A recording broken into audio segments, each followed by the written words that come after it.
Gentlemen. My name is Keen Decker, and I'm here to invite you to an evening not like most others. An evening where 4 streamers are pitted up against one another in hopes for fame and fortune. Will one streamer rise to the top and unlock fortunes like no other? Or will they all fall victim to the horrors of Marth's Dungeon?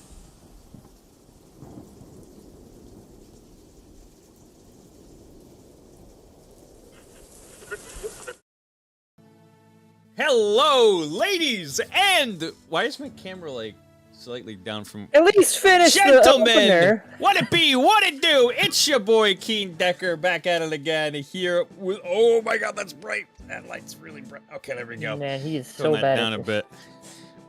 bit. We are here at episode 30 of Marth's Dungeon. L streamer, thank you. Yes, bless you too. We last left off with actually quite a bit of stuff happening, as is kind of the usual. After a nice kind of long, restful sleep for most people, Pivot kind of wakes up. Pivot does not have a very nice kind of awakening. He has Soliet's journal just right on his chest, kind of just appear out of nowhere. He goes down into the basement. And there he finds none other than, yes, Soliet herself. She is dragonified. She seemed very, very excited to see Pivot. Pivot, how did you feel about it? Perfect, yeah. She kind of, she left a couple of breadcrumbs from her journal, for Pivot to kind of read along the way, and once she saw Pivot, she kind of gave him kind of one last like bargain, like a hey, join up with me, we can have everything. I'm gonna peace out of here. If you want to join up with me, let's do it. And he was like, nope, not doing that. And she's just like, all right, well, I guess you'll just die with all your little friends. And then she pissed off out into the night sky and headed southeast. In the meantime, a giant fog, destructive fog, the Nighten fog, kind of spread throughout the castle. Almost killed Penelope, might have killed a couple of people, but everybody who's important made it out, you know, that was cool. And... What does that mean? Does that mean somebody didn't? Perhaps. Definitely perhaps. 6 at least. Oh, right. Yeah. I forgot. Well, hey, Lookdown didn't know about it, so Lookdown's living his best life. He's living his best life. Well, Agatha definitely didn't forget either. Agatha will remember this one. So after this kind of traumatic event, they went to go see if Alice was going to join them. Alice said that she had a lot of rebuilding with her city. She took a lot of responsibility upon herself as a vow to make sure everything in Reddish was fixed. People were, all right, and that they were not going to be experiencing another round 2 of a dog comes into city and kills people. And so we are, as kind of the 3-party, with Maxwell and Marth for the tag-alongs, and Pivot suggested that they head into Bilms after he had, in his dream, several people in the city of Bilms were having a bad time. The Nighten fog was descending on them. Little did he know at the time, it was just a giant metaphor. They really were dying inside the city. Several goblins from the Blue Sparrows kind of sieged Bilms here, and were having a big old brawl with Kai Alder, who was buying time for kind of hopefully the party to come in, which they did right in the nick of time. And after a couple of fights, we are 1-1. Harvest set up a deal with Marth, saying, I will support your cause. No hard feelings. I know you killed a bunch of my men, but no hard feelings. I'll join up with you. Should you simply be able to beat me in a majority of these fights. However, if I beat you in a majority, I will be taking the city for myself. So currently, yes, we are tied up 1-1, and Lookdown has now stepped up to the plate against a horde of Urats. Ain't nothing to it. And, would you like to do anything before you, start up this fight? You need to do some stretches like Maxwell? So my problem is that I have, does my ability work towards groups? Towards groups. Do they count as one enemy? For the first upgrade. So is it the second part of it, or is it the first? It's just that I carefully keep an eye on one opponent. Does a horde count as one opponent? Ah, I see what you're saying. I'm gonna say no. I wouldn't think it works for a horde, unfortunately. Then I just pull out the blade, go into a lowered stance, hold the blade backwards because Lookdown's cool like that, and then waits for the sign to go. Perfect. Go ahead and roll for me for initiation. Roll a 12. They go first. They definitely go first. Did you also roll in that one for your initiation? Yeah, buddy. Let's go. Let's see. Bodes well already. One of us. No, I got the next one out of the way. Yeah, it won't come back. Let me get the Urats open here. Oh, I should specifically say I have conflict in my hands. The artifact blade of the blacksmith that I let bleed out in the middle of the street. He was gonna, he was having a bad time Licorice. anyways. It was gonna be pretty rough. I wasn't Blame gonna be able to yourself. help. It's okay. There was fire.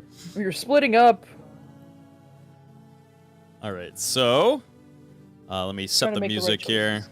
We'll put on the hey. Okay, I was about to say. All right. So the Urats are first going to. Oh boy. With their first attack, they are going to move up to you and attempt to bite you. Bitey. They get 2 of these attacks. They have to roll for both. First one is 11. Nope. Second one is a 6. They miss Nope. with both the bites. Let's go.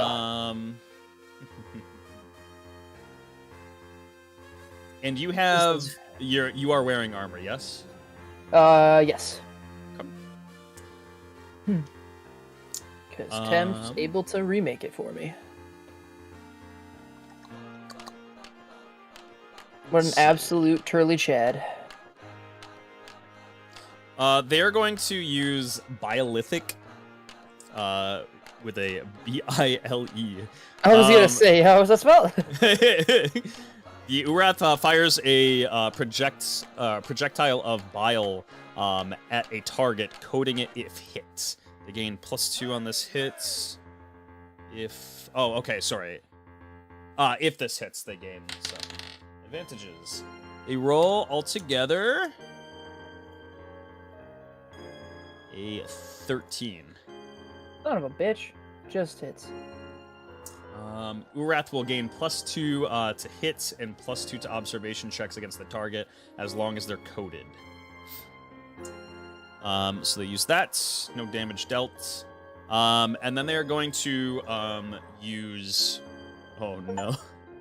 Let's see.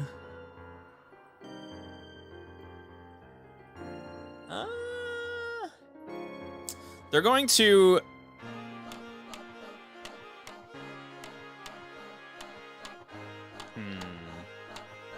One of them is going to fly up in the air. It's going to go up about 60 feet. Do I get an attack? This one, so they're all separate, technically. These don't, like, provoke attack of opportunities because these are, they're 3 altogether and they have 2 heads each. So, 2 of them are on you right now. One of them is going to fly up into the air just above. And it is going to start to kind of clap its arms together, and it is going to inspire the rats, giving them an additional +1 for their rolls next turn. And it's your turn. Alrighty, I'm gonna go at him with conflict and use its ability to attack 3 creatures within 5 feet of me. And Okay. since there's 3 of them, I'm just gonna choose all of them. So you have, so how this is definitely going to work is you're going to have, there's 2 of them that are on the ground next to you here. You can attack both of those. Yep. One up in the air that you would have to technically, you know, I would let you attempt to jump off of one of them to attack it. I think that'd be cool if you want to do that. Alrighty, yeah, I'll do that. Actually, it's 60 feet up in the air. I lied. You're not going to be able to do that. It's high up. That's a 7. A 7. Let me see with the lowered AC. 7 doesn't hit on the first one. You're gonna get 4 attacks altogether because they have 2 heads. Oh, you roll an attack for each swing. Yep. Gotcha. Wow. Rolled another 6. Nope. That's 7. That's a nat 20 Okay. Yeah. on that one. So that is 2d4 plus 4. That's 20 damage Oh shit. of dex damage. 20. All right. And was that all 4 attacks? That was the 3rd attack. Okay. 4th one, rolled a 16 for 17. Yep, that'll do it. And that is... Wow, I rolled the same exact 2 numbers on different dice. 10 more damage. 10 more damage. With that, one of the heads dies on one of these Uraths. You see it just kind of come crashing down and just go limp as it kind of... It's still able to kind of like move and maneuver as a regular Urath. However, yeah, half its brain power is kind of just gone. Which already was not a lot. Fucking skewered it through the head and then twisted. Just like, alright! Anything else? Would your turn? Nope, that's gonna be it. Okay. The one up top here is going to come swooping down first here and is going to attempt to let's see. It is going to land right behind you and is going to bite you. No, it's not. It misses with a 9 on the first one. See, told you. The second one is a 10. No. Oh my god, he's here! Yeah, it came in during the intro. He's good like that. The first one ends up missing. The next one is going to use a scratch with its giant talons. It's going to try to scratch into you here. I turn my back to it and like try to make sure it gets like right in that middle part where you can never reach. It's it lands a 16. That hits. Let's see. So it's 1d4 if you don't mind rolling that, and then also roll me a con saving throw. Boop. Damn it! I rolled a 4. This one for my con. My con save is a 10. Okay. Yeah, that'll save. You take 4 damage. And the last one is going to attempt to just kind of like right into your leg. It is going to attempt to it has a big spiky tail. It's going to try to inject you. Oh shit, okay. Oh god. Wait, this is really crazy. Rather it didn't. It's a 16. What the fuck is this cell? So it doesn't. Yeah, right. It does hit, and on a successful hit, it deals minor poison damage for 2 turns. So you'll be taking, as far as poison damage goes, you will be taking Let's see, poison. You'll be taking 5 damage for 2 turns. Okay. And it is you. Go for it. Alrighty. Once again, I will, in a flurry of blades, just kind of. Yeah, I do the Sonic the Hedgehog wall bounce triangle jump across all of them, stabbing into them and skewering them, going along. That is a 12 to hit. 12 hits. Oh no. That is 9 damage. Okay. That is 12 again. Yeah, that'll do. Oh, that one is 7 damage. 7 damage. Just like a fucking whirlwind right now. I'm just Garaning right now. That is a on that 13. second hit there. The second head on the first Marth you were attacking dies. You're down to 2. Sweet. All right. This is my third attack. That is 10 damage. 10 damage. And my fourth one is a 10. A 10 will hit. Alrighty. Man, I'm so glad you upgraded this weapon, Thames. Thank you so much. That is 8 damage. 8 damage.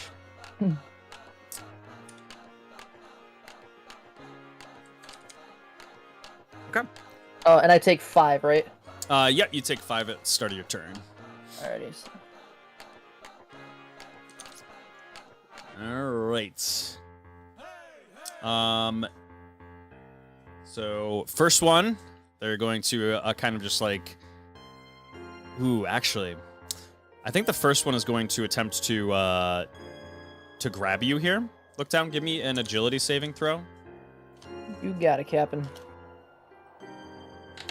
Hey, that's pretty good.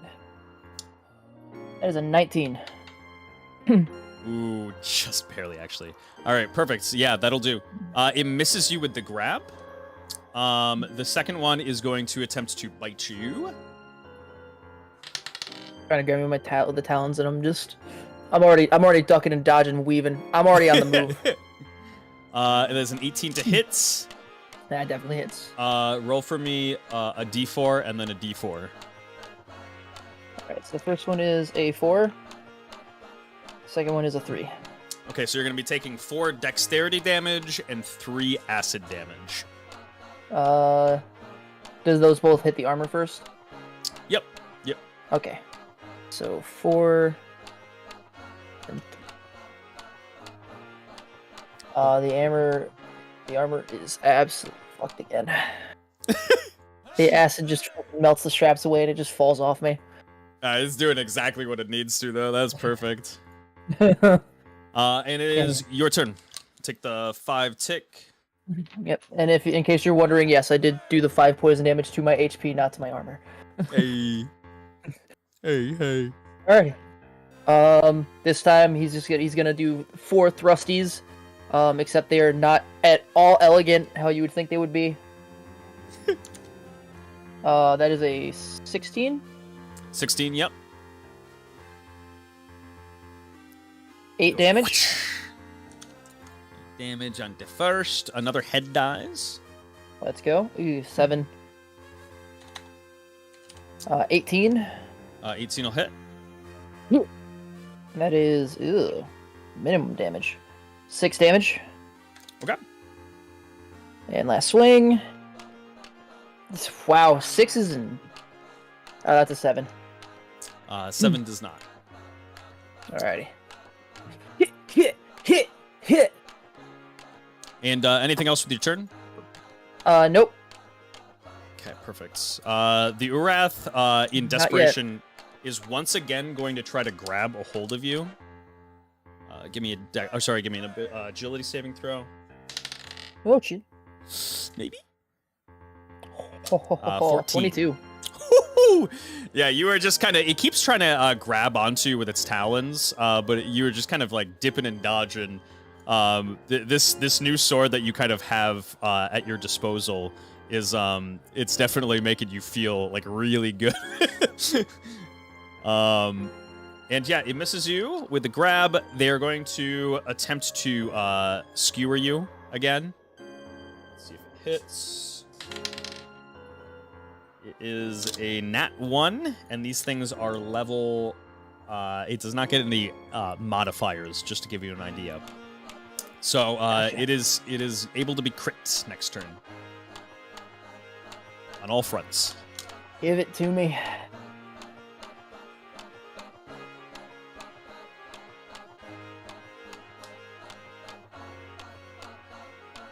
Is that it? Yep, that'll be it. Oh, okay. I thought they had another attack. No, yeah. Look, as much as I would love to say I mix it up a little bit, I really don't. This blade is kind of the fucking shit. So, that's an 8. An 8 will not hit. Okay, I was about to say. That's a dirty 20. Yep. For 7 damage. 7, then doubled, 14. Oh, that's right. I forgot it was doubled. Yep, another head dies. You're down to 1. One creature.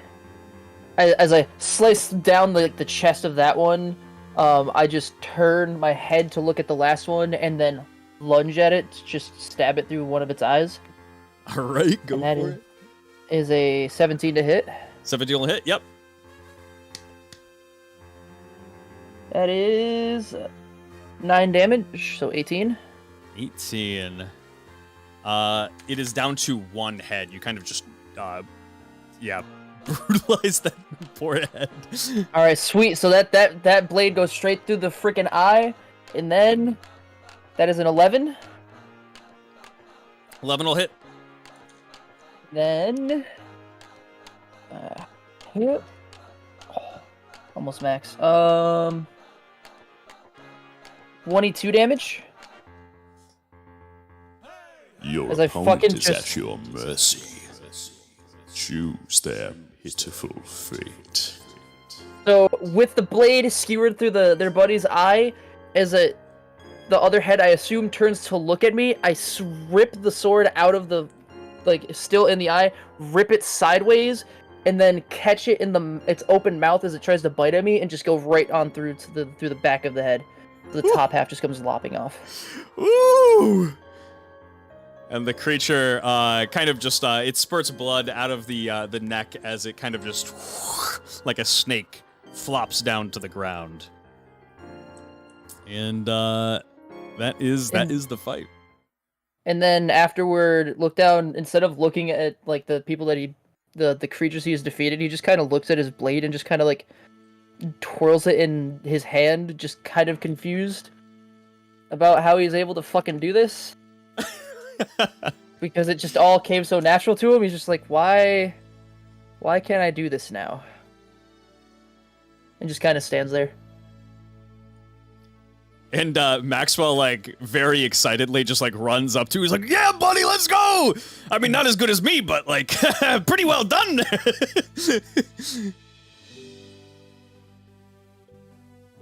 I just gotta make sure I took my poison damage. Thank you. You did great, too. Oh, me? Thanks. He kind of just, puffs out his chest. He's like, yeah, I appreciate that one, buddy. And Harvest kind of, he just, looks over to his right-hand man, and he kind of just gives him the signal. And the large goblin here picks up the Urath, and just brings it right over his head and throws it. Those things are freaking cool. The Urats, yeah, they're pretty dope. I like them. They look like if Hydreigon was only two-headed. Mm.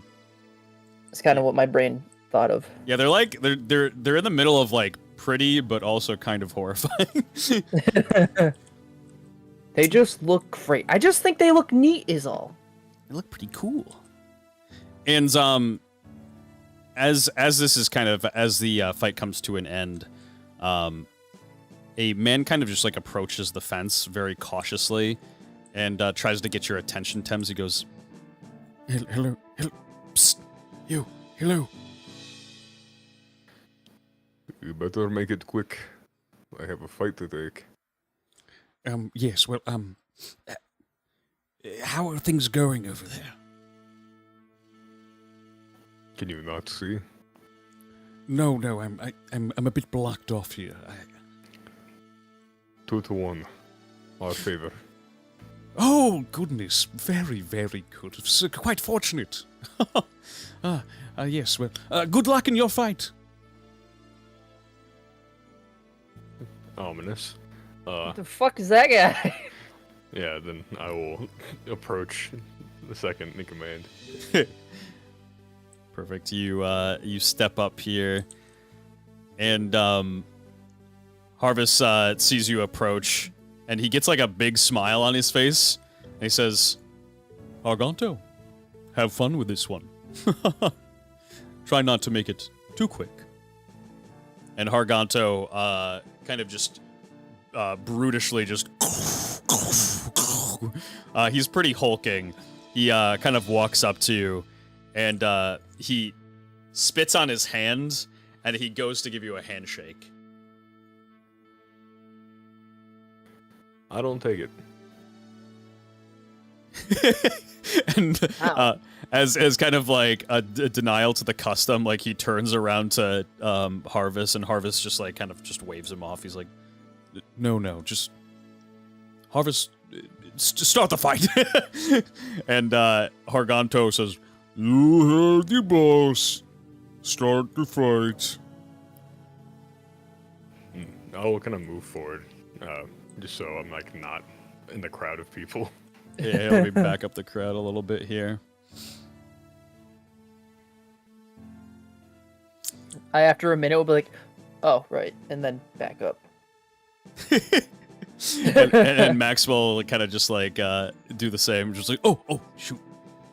I fucking actually planked on the floor. I was saying, I help pivot back. Just I go over to drag pivot. I like sit him up. Oh. Yeah, I'll lean him up against the tree. How about that? Yeah. I'll lean him up against the tree so he can just kind of, So we can restfully watch. Exactly. And go ahead and roll for initiation for me. Go get him, Thames. Okay. 16. What kind of fucking... Bruh, fucking nat 1. Woo! 3 in a row, baby. How do we do it? Yo, we are so in sync as a team. We are literally one unit. We're a boy band. Just remember, I got the other member. Let's see, Harganto. Alright, Harganto is going to...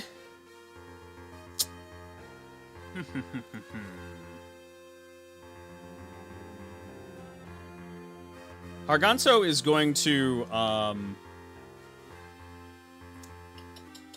take out a massive kind of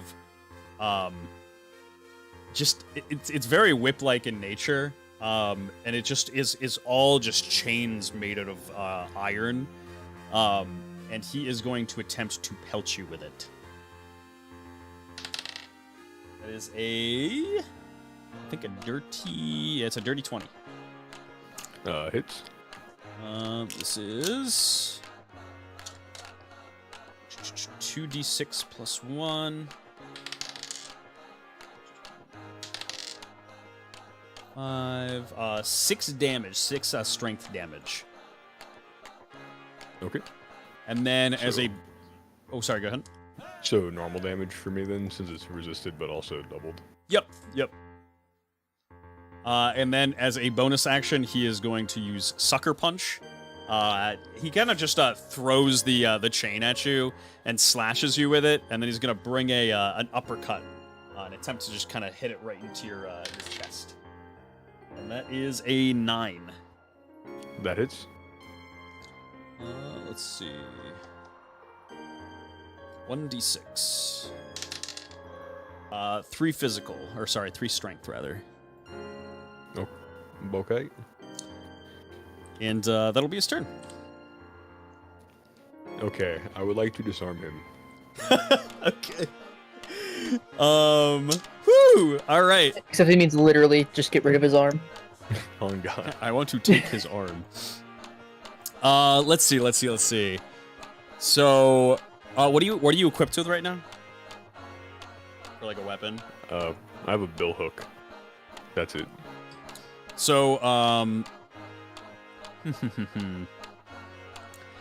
as I will say, for if you want to dismantle his weapon, probably equip something that can just that you could feasibly see breaking it. I don't want to break it. I want to choke him out with it. Oh.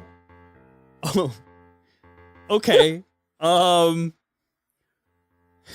do you mean by that? I mean, in which case the bill hook's perfect because you can just kind of like get it wrapped up in the chains and then pull. Let's see. I'm gonna probably, if you want to do it that way, if you kind of like want to disarm him from the pelting iron, I'll probably have you use an action to kind of ready yourself to do so, and then you'll try to strip him from his attack on your following or on his turn for his attack. Okay. Okay. I will ready that. Let's see if there's anything else. Nope, not gonna use Will of Last Turliad yet. All right. Busting. Can't wait for the movie. The Will Lester. Narrated by Max. So, anyways, there was this one guy, and he didn't really have a happy upbringing. Harganso is going to see you like not move, and he says, "Something's wrong with this one." Oh well. And then he's going to attempt to hit you once again with the pelting iron. So for this, I'm gonna roll a hit for him, and then if you want to strip it, I'm gonna have you roll a dex check for me. Okay. Okay. That's an 11 from him. That's a 17 for me. Yeah, so the pelting iron wraps right around your weapon, and kind of catches it. And he used his main action there. He's gonna bonus action try to hit you to give you a sucker punch. That is a 16. And take actually the full 6 strength damage. Okay. And it is your turn. Okay. With the weapon kind of caught up in the bill hook, I want to go around him to the other side of him. I want to grab the chain of it, and then I want to wrap it around his neck once more, and then pull it real tight. Give me a dex check. I'm gonna give him an agility saving throw here. Ooh, that's actually not bad. What's his agility? Okay. He rolls a 17 altogether. Okay, I'm gonna add 2 dice of a haunted man. Okay. Because I rolled a 12. Dice of a haunted man. That is some metal shit. So, I had a 12, I now have a 20. Oh shit, okay, yeah. At first it looks like you're not gonna be able to kind of wrap the chain around him. He gets his chin just under it. But you kind of put your knee right to his spine, and it cocks his head back, and you're able to get it under his chin. And I'm just pulling tighter and tighter and tighter. Perfect. So he is going to. Let me just look at something really quick.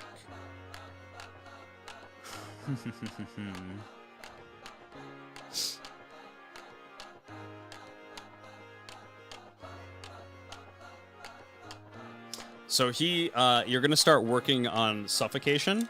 So he is going to, on his turn, if he's not able to break out after 3 turns, he will be, All right, he is going to What is it just heard? or is anything else with your turn? I don't have any bonus action stuff yet, so no. Okay. He is going to attempt to break free from the chain on his neck here. He's gonna So roll this be like a contested strength check. Yep. Okay. He rolls all together. It's pretty strong. He rolls 25. a 19. Ooh! He fails the first one with his action. Bonus action from behind. He is going to attempt to kind of just reach you with a sucker punch, a jab. A sucker punch? That hits Oh. with 20. I don't know if it can be called sucker punch anymore. He's getting choked out. He's the sucker in this one. It's 4 strength damage. Okay. And that's his turn. Yep, I'm pulling tight. Still, I guess that's my action. Yeah, that'll be your action. And then nothing with a bonus action, I'm assuming. Nope.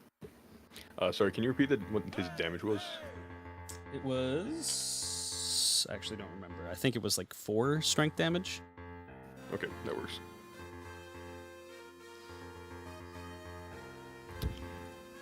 And as you kind of come to an end with your turn, Harganto just kind of like stands up and he says, "Come now, Harganto. Don't be bested by this one. Are you a man or are you a gob?" And he tries to say, "Gob, gob." He is going to attempt to break out of the chain here. Okay. Ooh, that's not bad. That is I rolled a nat 20. 22. Oh shit. Okay. All right. He does not break out. Break out! And he once more is going to try to jab you with his elbow. That's a nat 20.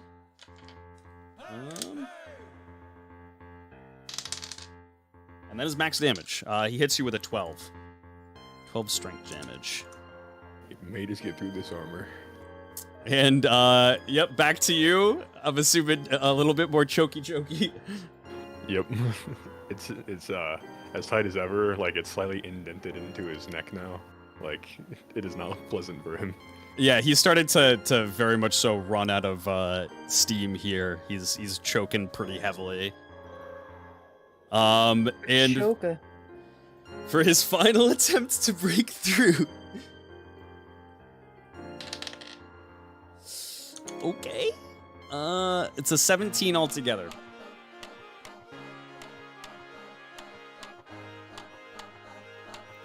I rolled an 8, and I'm using the final dice behind me. All right.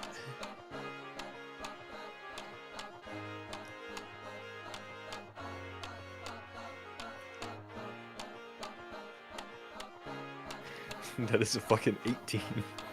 Yeah, just beats it. He with one just big last attempt to just kind of break free from your chain. He kind of pulls it off of his neck for a second just to give him like a tiny bit of relief. And then you just muster a little bit of additional strength and just ever so tightly just bring it right back onto his throat. And he passes out. Then I'll just kind of look over to Harvest and say the verse, Harvest, and I spare him.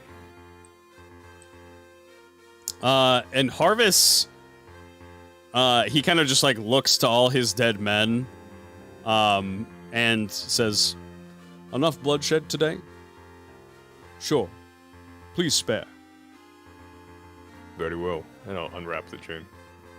What is this, bowling? What? So what is this, bowling? He spared Pivot, so I was giving him the option. Or rather, yeah. He ripped his fucking tooth out of his unconscious body! He was doing me a favor. Yeah. Did he kill him?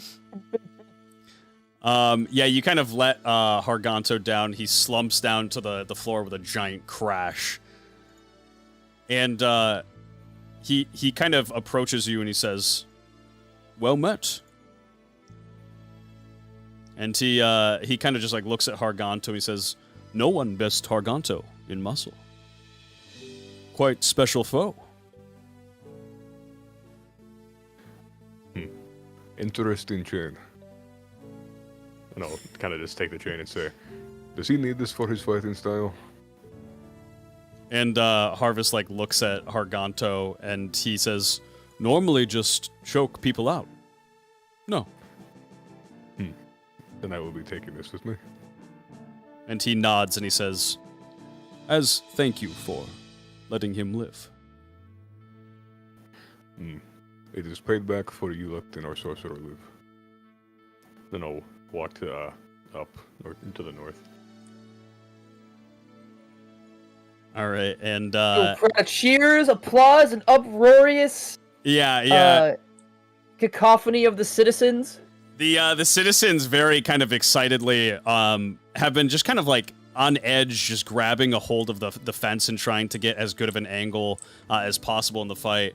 Once Harvest kind of once Harganto drops onto the ground and the fight has been called, the citizens very, very joyfully kind of hop over. Some of them kind of hop over the fence here and start to rush over to you guys and start kind of cheering you on.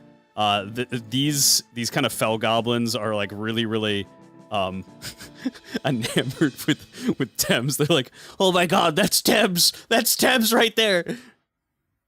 Yeah, it's the hero that saved all the children. One of the fucking children just runs up and stares at Pivot like, yeah, just kind of like hovers right over you, Pivot, and says, "Thank you, thank you." "Why are you thanking me?" Would thank him, but he's very smelly. That's fair. I also realized me and Maxwell did an oopsie. We should have kept those people alive because they would have been on our side if we didn't kill them. Oops. I mean, it's rats and F-tier goblins. Like, Yeah. Yeah, somebody's got to be cannon fodder. Tim's will kind of like lean down and say, "That's enough. You go over to him. He killed 6. I felled 1." And I'll look and point at look down.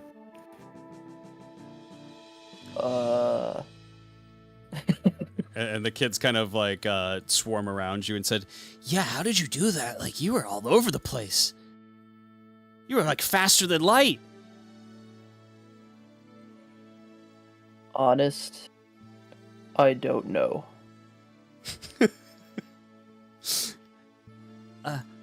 You think that maybe I could do that one day? Yes. And the second kid here is just like, "Yeah, maybe him, but probably not me." Oh man. Oh, I have my response, but yes. I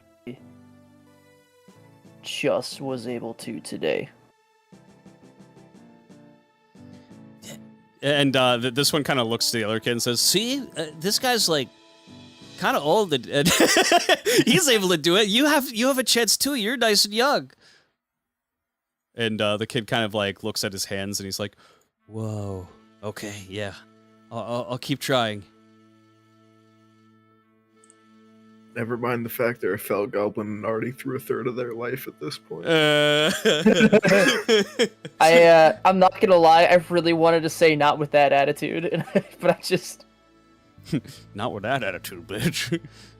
Also, if this was not a very specific sword, I would have handed one of those children a sword. Been like, here you go, give it a shot. Go ahead, take it. They've run away. What have you got there? A knife. No. No. Harvest walks over to Harganto and kind of jostles him awake. He doesn't wake up just quite at first, and then Harvest gives him a big kick into the ribs, and it wakes Harganto up, and he stands up and kind of like reaches at his neck, looks around to see that the fight is indeed over, and he kind of just like looks to the ground very sadly and walks back. Harvest steps forward and he says, "Huh, great fun. Very well. Blue Sparrows will give support to Silmats and group. Well fought, fighters. Even you." And he looks over to you, Pivid. Pivot like gives a thumbs up. Harvest will be leaving Bilms. Harvest head back up north. However, Harvest is looking for one last thing. Prisoner broke out as we came to Bilms, looking for them. If find gems, meet Harvest back in Park. Human. And as he's kind of saying this, give me an observation check. Look down, Pibid, and Thames.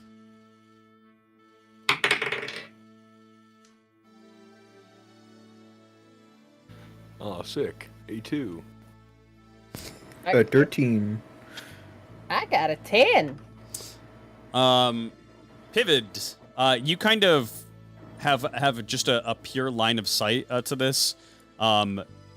It seems the guy who was just kind of on the fence, trying to peep the fight, is now kind of just like backing away. Everybody else is like very much so interested. They're getting closer and closer, but one guy kind of slides away from the fence and heads off in this direction towards the inn.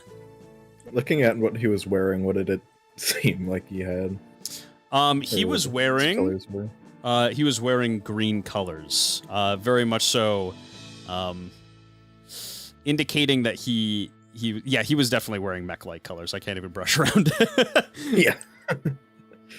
All right. He was actually not gonna say that outright. He's gonna wait Perfect. a little bit. Harvest walks over to Marth, and Marth kind of meets him in the middle here. And Harvest gives him a hand. He spits in his hand and then reaches it forward.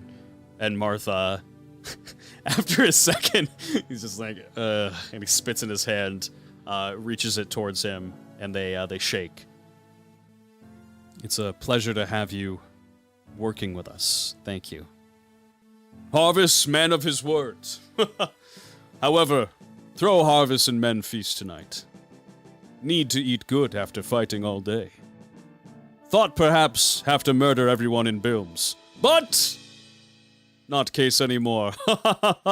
Merriment. Yes. He looks at everybody. Hooray, no murder? Mary, yeah, I say we have a feast. And he kind of like looks back over to Marth and he says, "That warrior, very interesting. Sense interesting spirit from him.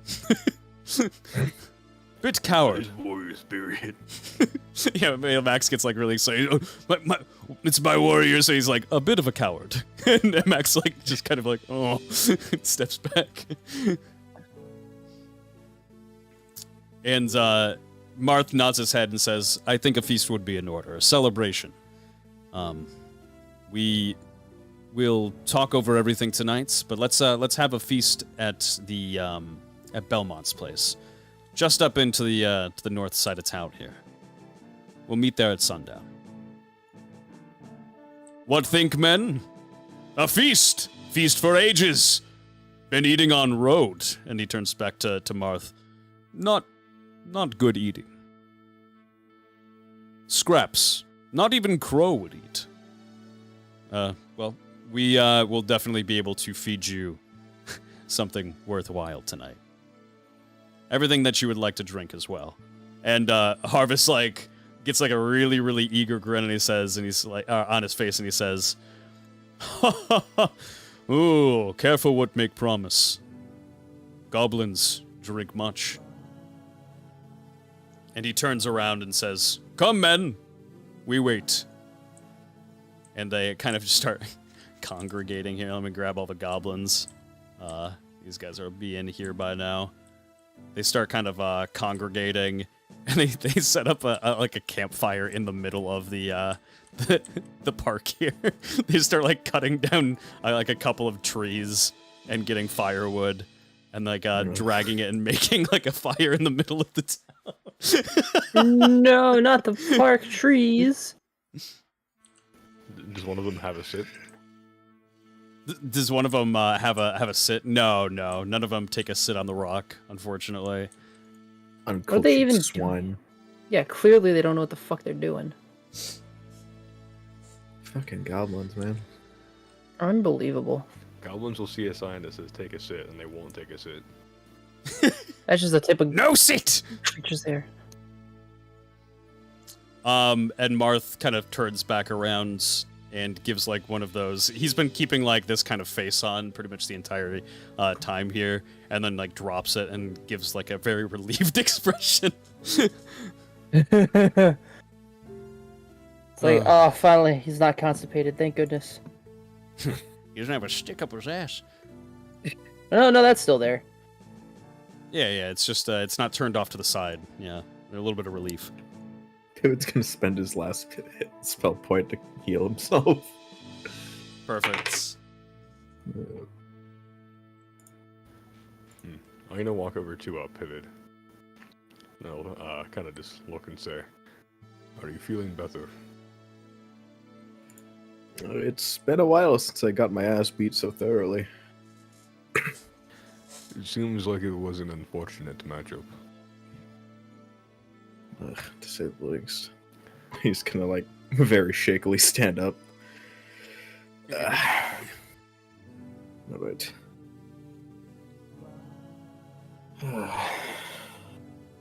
You seem to handle yourself quite well, though. For some reason, I felt as if it wasn't entirely my own will, but When Fort Foden beg you to choke a pitch out? Oftentimes, whenever I was trying to subdue him, he would just about break out, but something stopped it.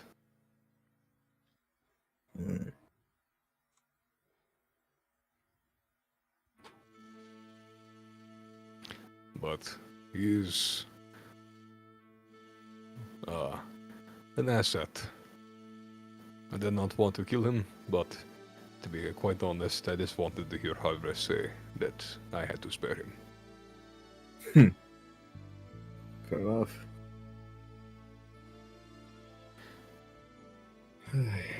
Here's hoping that Belmont can make food better than the goblins can. Well, there's that duck fellow, yes? He should be here as well. I think they two together can definitely serve them all. Duck fellow.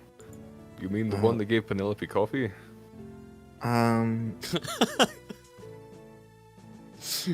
Penelope had coffee? If he's here, do not bring her. Oh no. Do we have a raging addiction already? For some reason, it always starts that way. Hey, Marth, Yeah. with me for a moment. He's gonna head up. Yeah, he kind of tries to meet you, so you don't have to walk as far. I'm like head up towards the fence. Ah, got you. Bring him kind of up closer to the fence here, out of earshot of most people. Yeah. I noticed a oddly dressed individual, likely wearing mechalite colors, They were observing from the fence line for a time, and then once they mentioned the escaped prisoner, they slunk off towards the tavern. And he like looks. He's like, "Oh, towards the tavern." And he looks over and sees like the tavern. He's like, "Bavelli, do you mind?" Hey, no, not at all. I don't mind at all. Bavelli, go away. All right. If you say so. He walks over and starts talking to people. Sad Pavelli noises. We'll have to deal with that before tonight. Right. Did you Actually, did you get a good look at him? Seemed... I don't know how to say it. Dignified and also strange. He has a green cloak on over his armor. Most likely not military. Well, I guess that describes half of Mechlite, but we'll see if we can pin There's him not down. much of that in this town, so... For certain. We'll group everyone up and try to approach him in just a couple of minutes here. Right. Figured I should just let you know so you're aware. Thank you, I appreciate it. You know, I'm gonna have a sit. He sits down against the fence. He did it! He did the thing! I'm enjoying a sit. It's not a joy. I am needing a sit. And these soldiers are kind of just kind of helping Kai Alder get to his feet, and they start kind of walking off with him towards the mansion. And Yarm kind of makes his way as people start heading out here over to you, Pivot. And Yarm kind of approaches, gets closer and closer, Pivot. Marth goes over here. And then he just kind of stops and stands over you. Master Yom? He's just kind of staring off, kind of like in this direction here. Pivot's gonna look over there as well. You look over there and give me an observation check. Everything. 11. There's nothing there. Just looks back over at Yarm. He just kind of continues to stare. Master Yom? Ah! And he like snaps out of it and then like looks down to you. He's like, "What? Where was I?" He just kind of walked over here and stared at me. It's a little unnerving. So very apologies. Yes, well, I seem to. I thought I saw a bird. I think. Where am I? Yes, well, young apprentice, you did masterfully in that fight. Truly? I thought I did not acquit myself as well as I could have. Well, even for one such as myself, I was quite concerned. Had I had to go against him, I would have maybe even fared no differently. But, just food for thought. If you wish to speak to me at some point, perhaps learn something, you can meet me in the library. I've been trying to take care of things, get it back up and going. Yes, last I saw of it, it was in deplorable condition. Yes, well, mopping the floors has taken quite some time. I really should have asked some of the guards. Yes. That's not work you should be putting your old bones to. Ah, fear not. And he just like, he kind of strokes his beard. He says, Yarm, I may be an undead, but I am a very strong and sturdy undead. And he kind of like puffs himself up and like straightens out his back for like a second or two and then hunches back down. Not to be disrespectful, Master Yarm, but the last time I saw you, you were literally split in half. Yes, well, that was unpleasant. It was unpleasant to watch. Who? Yes, well, meet... Can you point me in the direction of the library? I can walk there with you. I should peruse the shelves, see what was left. How much of your collection did you bring from Hellspring? And he very kind of sadly looks forward and says, None of it. We were able to not really bring any of it. I would just like to interject. When they turn, they just see the kids try and do as fast as they can attack Lookdown as he's just standing there with like sticks, trying to get like train themselves to be as fast as him, and he's just letting them hit him with him. kids are just whacking you. Yeah, because at some point Lookdown was just like, "You can try," and like. And Maxwell's just kind of getting like his ass beat with sticks. Yeah, Max is just kind of like watching it happen. He's like, "Oh, jeez, okay, you having fun there, buddy?" Lookdown smiles and says, "Yes." How about you give me a try? And he like kind of like looks for like a stick on the ground. Okay.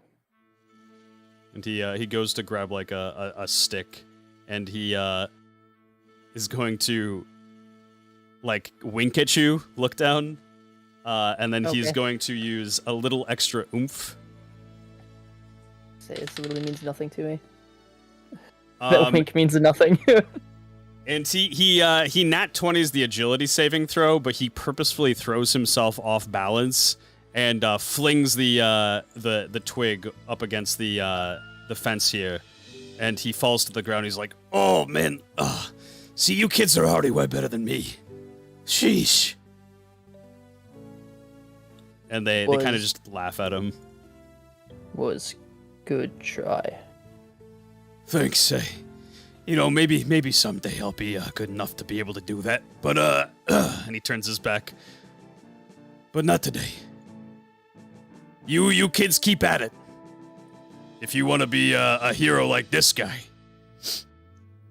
Yeah, it starts to walk.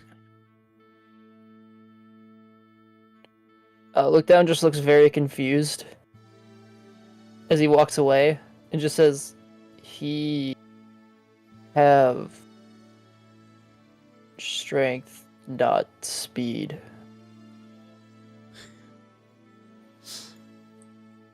And I look over at the nat 20 stick that's probably just like sticking out of the fucking wall. Yeah, it's just like that wasn't impressive or anything. Max's secret hidden technique. And Yarm, you kind of begin walking to the library with Yarm here. And he does explain, he says, "Yes, well, we weren't able to really salvage many books and bring them with us. We had to evacuate relatively quickly." More space for supplies rather than knowledge. Yes, well, I will find more books. There's always more out there. Surely. Of course. We can always write more if need be. Ah, you fancy yourself a writer as well? It's part of my duties, but it's also rather enjoyable to pen down the knowledge I've gained over the years. and so let me open up Tovian National Library. It was the best of times. It was the literal worst of times. Yo. And yes, you walk into the library. Yeah. Yarm kind of walks forward. He says, Yes, it's been quite difficult to really take care of this place, but I'm almost done cleaning it up. and he points to the blood on the I think ground. the second Pivot steps in and he reads the words on the floor. He just says "yo" without even thinking. Yo. Yo. And he kind of just like looks at a couple of the books on the floor and he says, these halls are empty, the bookshelves all stripped. However, yes, we will once again build. Perhaps you want to talk to Bavelli, the strange merchant man. He seems quite skilled in acquiring things. Maybe he might be able to find some particular books for you that you need. That's quite a good idea, actually. Perhaps I will inquire the assistance of this Bavelli. Seems like a fine fellow. What do you think of him?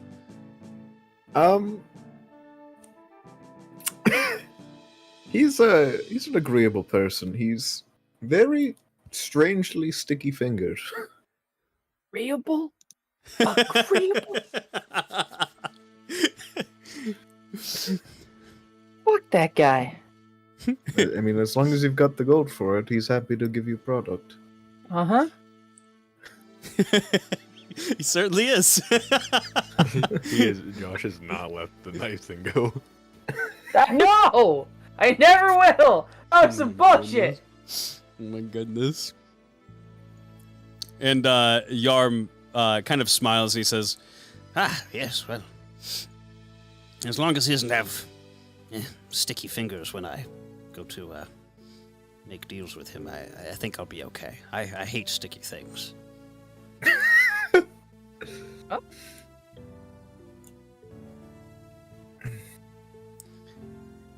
and Done a he, fine job cleaning up in here. what's that? You've done a fine job cleaning up in here. Thank you. Well, not an egregious amount of work. I spent a couple of my first hours here just perusing the halls. Hard to believe that this used to be the once great Patovian National Library. Yes. I'd spent quite a bit of time here long ago. Sadly, I wasn't able to see it in its glory days. Much of my time was spent in Sens. In Sens, you say? Yes. Sens was a fine city itself. I'm assuming, was a shameful fall. To say the least. What's left of it, we know. Total Round is our flying castle. A flying castle, yes. Well, that is... How does that happen? And he like approaches you. It's powered by this magical artifact called the Book of Nartuna. It's something that Prince Marth can wield. Book of The Knowledge. magics in it are honestly rather unknown to me, but they can work a great many things, such as levitating a whole chunk of land. Book of Naturna. Book of Naturna. And he kind of just heads down the hall here. A pivot will follow him. And Yarm is just kind of closing his eyes, and he is placing his hands on the bookshelf and just kind of gliding it along until he kind of reaches right around here, and he like taps the wood, and he says, This right here, this is where all arcane and magical resources were located. Never in all my years have I heard of a Book of Naturna.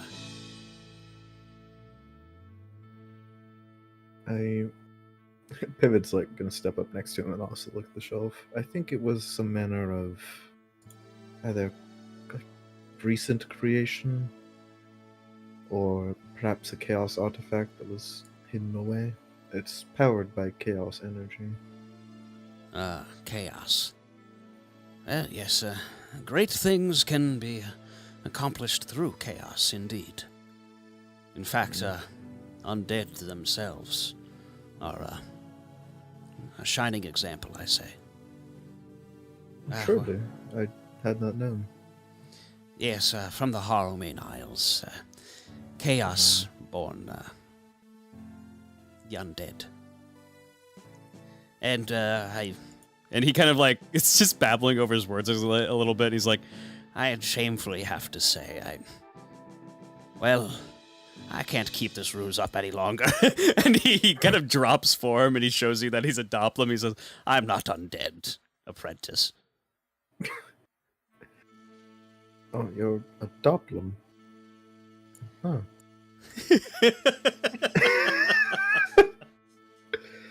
I know. I may have seemed like I was undead, and many people and many women approached me specifically because I was undead, but I had to turn them all down. Is it a similar situation as with Kyalda, that the visage you take now is someone you once knew? Yes. As a matter of fact, indeed, yes. I highly respected. and he kind of just like very sadly like looks towards the shelf and reaches his hand forward and looks towards the books that are all kind of empty, just like his memories. And he says, I can't seem to remember.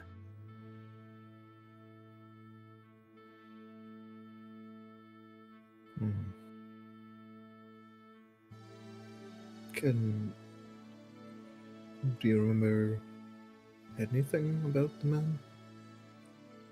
Oh, well, he indeed taught me great magical mastery. I learned much from him. This was many, many years ago, out in the Harrowmane Isles before everything took place here. I owe everything to him. I can't even picture anything about him anymore.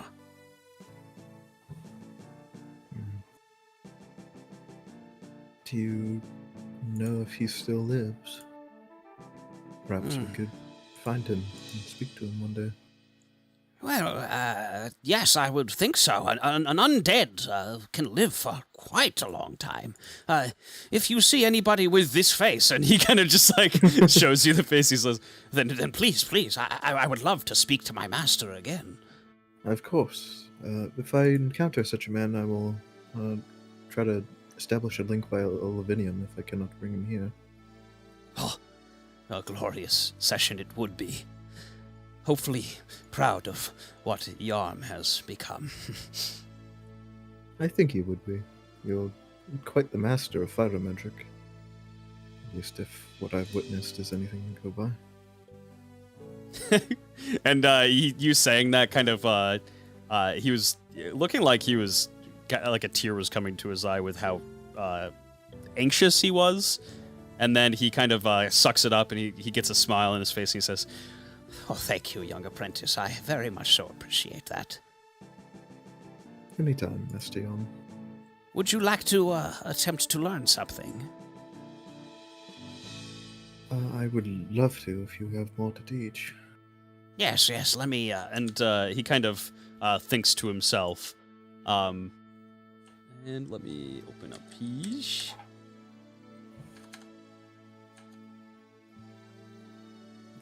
I have him. I was like searching up Yarm, and I was like, "Why is Yarm not popping up?" He's titled Yarn for some reason in my Google Docs. Sounds about right. Autocorrect be like. Of course. Let's see. Yeah, it's happened to me like 3 times. I've typed it in Yarm and it's corrected to Yarm. Even corrected to fucking Yam one time. Like good old Yams. Yeah, I'm the great fire mage. Let me look at.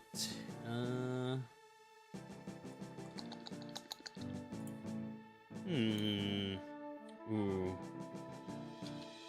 That is pretty dope. That is pretty dope. You haven't learned Volcanicith, have you? I have not. Yarm, kind of like looks around and he says, well, yes, there's wood everywhere here. Let's go into the next room, shall we? Of course. He very kind of carefully guides you to the next room here. He noticed that one of the windows is shattered. I actually can't remember which one Look Down jumped out of. It was the... It's like this one, maybe? Bottom... yeah, I think that one, yeah. He kind of readies himself and gets in a stance, and he kind of pushes his staff forward and then grabs one hand and kind of puts it in a very specific stance. And he's actually only going to cast this at level 1. He says, "Now watch, I will not try to burn the building down." And kind of a furious like wind starts to kind of pick up under him. And from the other, kind of like right from in front of him, a dimensional rift opens and it fires magma. What the hell? Yeah, like out towards the stone wall and just kind of crashes right into the stone wall and comes kind of curdling down and cools by the time it reaches the bottom. Oh my. Yes, anything caught in that will have quite a bad time. Pivot's gonna try to spell read it. All right, perfect. Give me the roll. Nat 20. Hey, okay, yeah. You definitely picked this up. So this is a no-cost spell called Volcanicith. The caster uses as many spell points as they wish to, up to the amount it has available, to fire a magma blast from a dimensional rift opening. If the target is hit, they take a 1d8 plus the spell points used times 5. And must make a strength saving throw of 11 or higher or be launched backwards 10 feet plus spell points times 2. It's has a little bit more to it, but yeah, it is a massive magma blast. Hell yeah. What say you? You think that you caught that? I think so. Yes, I think I got it. Would you say with the nat 20 I could try and immediately cast it? Yeah, why not? Yeah, I would say with the nat 20, it seems like you were kind of perfectly observant of the spell itself, and could probably replicate it. All right. So yeah, he's gonna try to replicate it and cast it. Perfect. Let's go. And you casting it at spell level 1? Yeah. You same thing, kind of just ready yourself, get yourself in the stance with your staff facing forward, and from a giant kind of dimensional rift in front of you, magma right out into the wall, plops right onto the kind of already hardening magma that was dripping down the wall. And Yarm just kind of looks in astonishment. He says, "Oh, what an incredible mastery of the arcane arts!" Oh, that one felt good. Whew. Sorcerers are really something. You flatter me, yes, Master Yarn. Well, who taught you? Yeah. Who was it? Well, it was initially self-taught. My magic came to me somewhat young, and I then came out of the wing of another sorcerer by the name of Solyet. Solyet. Solyet.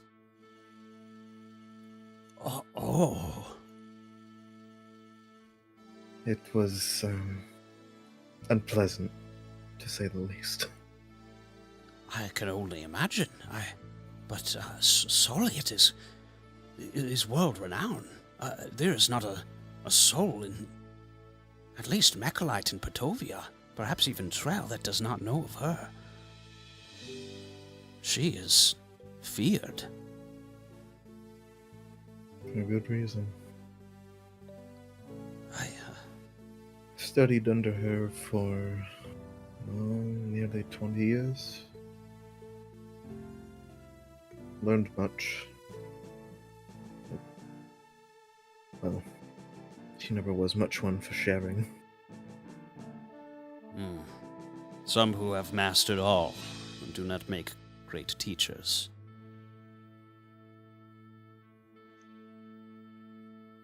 However, I see that you have, well, incredible natural talent. You have honed it yourself, no doubt. This Soliet, she may be a world-renowned witch, necromancer. But I think that you would put her to shame given enough work. Thank you, Master Young. And he kind of goes, oh, and sits down on the ground. He says, I think I need a rest. You and me both. There is room up in the loft should you wish to take a nap. For me, it's too high up. and he just kind of lays down on the ground and stretches out. In my travels, I'll try to collect some tomes and such. Anything useful, and I might bring them here, if that would be amenable. That would be glorious. While I cannot cast certain magics, I do enjoy reading them. All the history behind them is fascinating. Oh, truly. There's this one spell I learned from this strange undead mage by the name of Bofades. It seems like an adaptation of the spell Chain Lightning, but I feel like the Bofades did not iterate it correctly, because it seems to go off in its own direction about half the time I tried to cast it. And he kind of sits up and he says, Bofades? What kind of name is that? Strange, surely. Bofades Nuts was his last name. I don't... Ugh.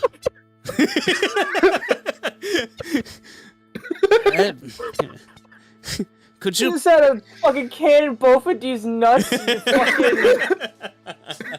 Oh. show me this spell, this wavering chain lightning. Well, certainly. And Pivot's just gonna cast Wavering Trait Lightning out at the wall.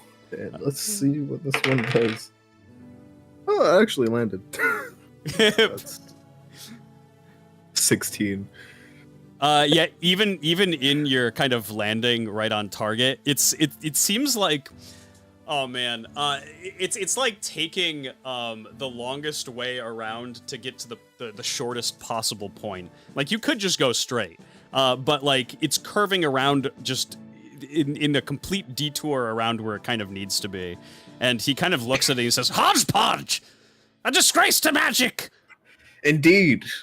I'm almost ashamed that I picked that one up, honestly. It's never served me right. Hell, I think the only reason I actually picked it up was to try and actually make it work correctly, because the man could not hit it once. If I had to teach a student like that, I would charge him an arm and a leg. Is that so? Yes. No. Well, I have half the charge right here, and he pulls out the arm. Oh, goodness gracious. Well, I don't know why I hang on to this, honestly. I don't even know why I carry it. It's just kind of here. I'm assuming this Hophates is no longer around. Yeah, he was like swallowed by some kind of swamp monster. I tried to help him, and his arm just kind of popped off. Oh my. Well, Yeah. the benefits to being a Doppler, I suppose. He kind of just like plops his like a muddy arm down on the ground and it reforms around him. Dismemberment doesn't matter much when it's just able to come right on back. True enough. Well, and then he kind of just like leans back once more. I believe I will take a lie. Nice. And he kind of like stares at the treasure chest here. It doesn't say anything else. Was the treasure chest looted, or did we just leave it out there? Oh, it wasn't looted. Looked down, saw that there wasn't a book in it, and ditched it. Yep. I was like, this isn't what I'm looking for. That's the It really is quite a gigantic bug, isn't it? Huh? What? There's a bug on the side of this chest. Well, Pivot's gonna scoot around to look at it. Yeah, and he's kind of not joking. There's like a big bug just kind of crawling around on it. Oh, that doesn't look like a native species. Well, if it wasn't extinct before, And he like whacks it. it should have been. What is that? Is that just an emerald? Is that an emerald ash borer? What the hell is that doing here? What did you say? An emerald ash borer. It's supposed to be in like Eponesis.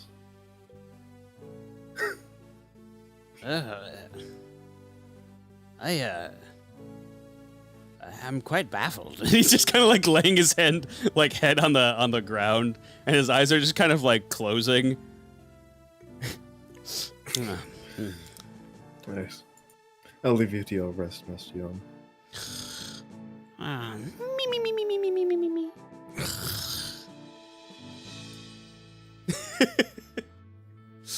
He passes out. Oh yeah, baby. I'm gonna loot the chest. All right, let's go. Yeah, you kind of walk right over to the chest, and actually, let me pull up the. Oh my god, I forgot. Yeah, you guys didn't loot this. Let me find the document for it. There was definitely Okay, gold look. in here. Let's be real. I didn't loot this, alright? Don't pin this on everybody else. Also, there was kind of a massive statue that was in the way.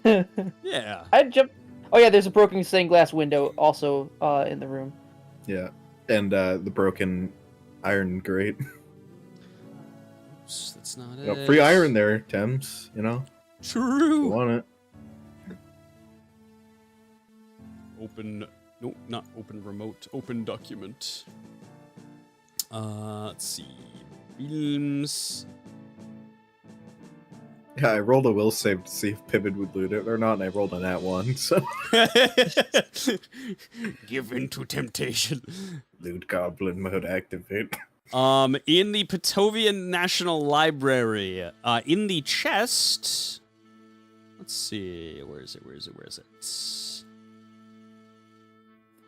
Furthest bedroom. Nope.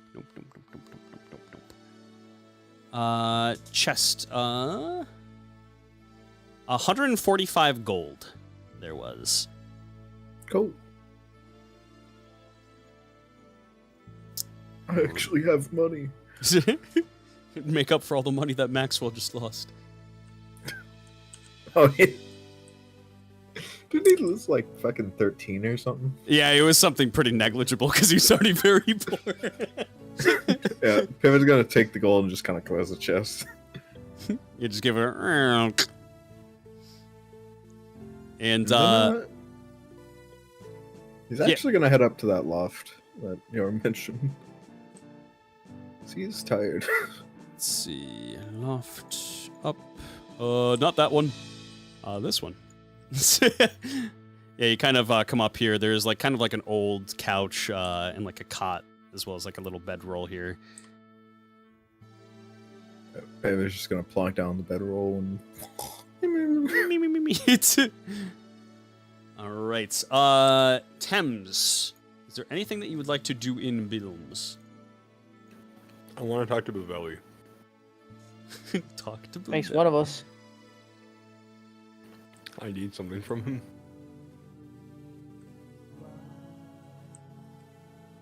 Veli, I need your love. Please.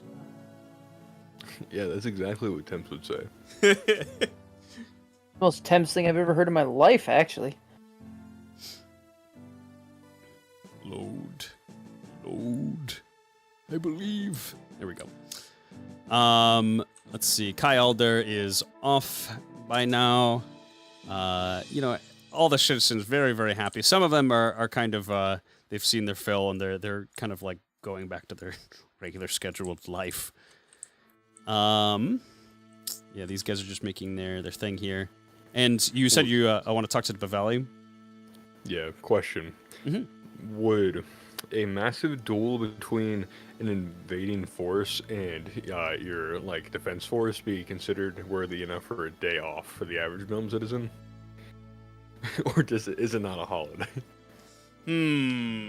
I would say that people are probably still going back to their oddball jobs.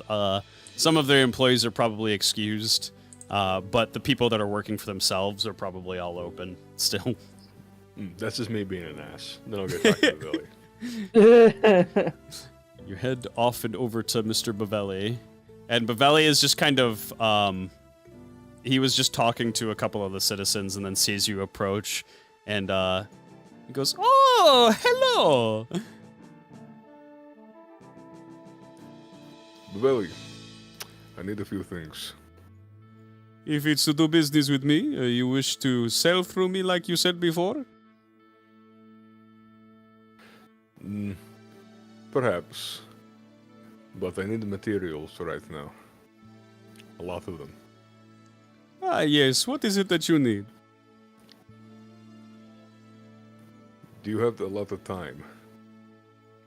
And, you saying that, really excites him. He's like, you say less. Yes, of course. Wool. Do you have any wool? And he, kind of looks in his backpack and he says, yes, I do indeed. How much? Let me give you a price. No, Tim's wasn't asking for the price. He's asking quite literally how much he had. Oh, got you. And as far as a measurement wise, it would be 10 spools.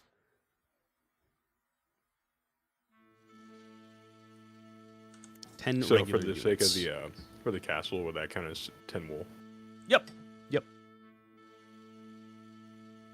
I will buy all of that. Oh my goodness, okay. And he kind of brings it out and shows it to you, and that will be for the 10. They are 5 each, 5 gold each. So it would be 50 altogether. Can you get me more of this? Soon, I will. Yes, absolutely. The Great Bavelli can get anything. Spools. What's that? I need 35 more spools. And yeah, he's just he's doing that old man jig. I can't even remember from what party it is or what the actual meme is based out of, but the old man throws down his cane and he starts just getting all excited and doing a jig. And he says, yes, of course. I will have it for you, and he looks around. He says, by the time you leave, when are you leaving? That's a good question. We'll probably be here tomorrow. Well, probably by tonight. I'll have it tonight. Is there anything else you need? Do you have any steel? And he once again kind of goes back in his backpack, and he does have 4 ingots worth of steel. I'll take those too. All right. That is the discounted price. Boom, boom, boom, boom. Steel is so expensive. He will give them to you for 150 each. Can you get any more of this too? Yeah, difficult, but yes, I will. How much? How much can you get? On such short notice, maybe 10. I'll take it. And he just like, he's just getting like more and more excited. He's like, yeah, yes, anything. What do you need? Large amounts of stone. Oh, well, easy. And he kind of like starts dumping out his backpack, and for some reason, this backpack just seems to be able to hold everything. He has a lot of stone. Just as a backpack of folding, you know? Yeah. I say we should take it. Imagine what you can put in there. Yeah. I need. Him. The gold he took from me. I need, say, 200 tons. I would.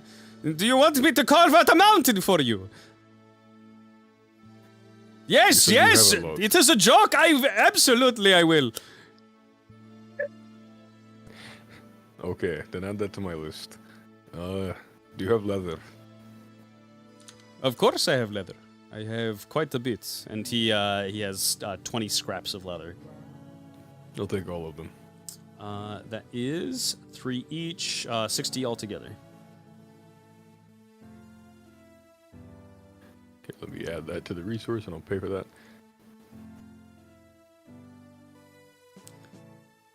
And how much gold? Or sorry, how much stone did you say that you wanted from him? 200 tons, so 200 stone, basically. 200 stone. Oh boy. And you wanted 10 steel that he could get. And more wool. Okay.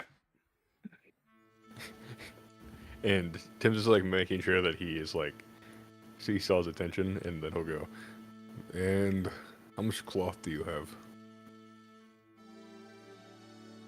And he has on him. Let's see, where's the cloth?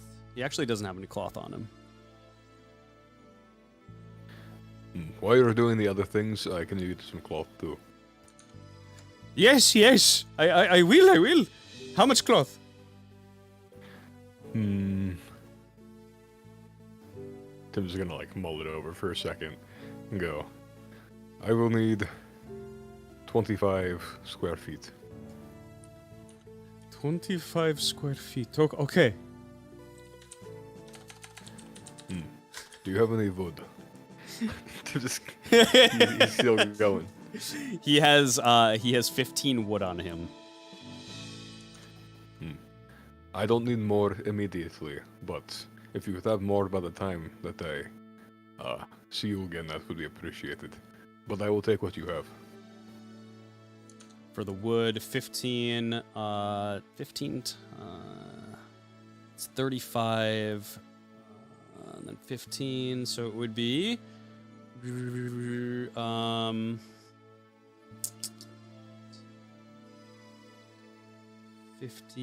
52 gold.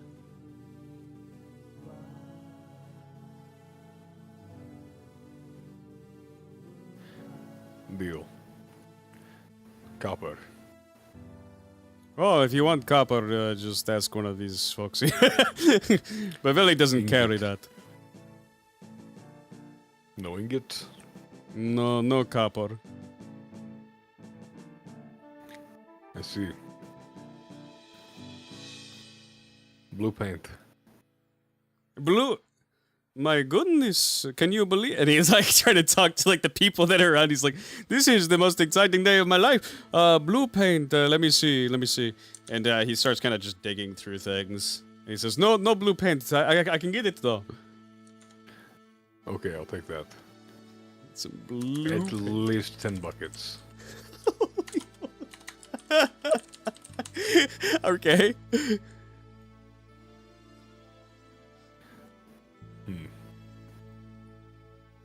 What other cool things do you have?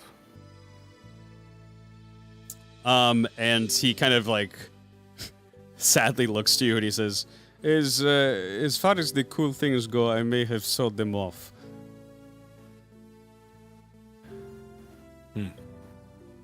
Okay, then get the other things, preferably by tonight, and I will get the gold ready for them.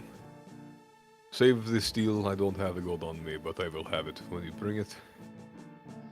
All right, deal. Thank you very much for your business. And he bows. Yeah, Tim's will just kind of look at him a little weirdly, and then walk over to Marth. And you start to kind of walk away, and he goes to the ground and He is gone. yeah, he books it. Whenever I get over to Marth, I'll say, Marth, I have secured us many resources. Oh, truly? And he like looks over to the goblins, like kind of making a tear of the park. How might you have done that? I cut a deal with Beveli. Well, surely he must have not had a lot on him, yeah? I suppose he knows people because somehow he's going to get me 200 tons of stone by tonight. Oh my god. That's incredible. I never knew anybody to be able to do anything of that nature at all.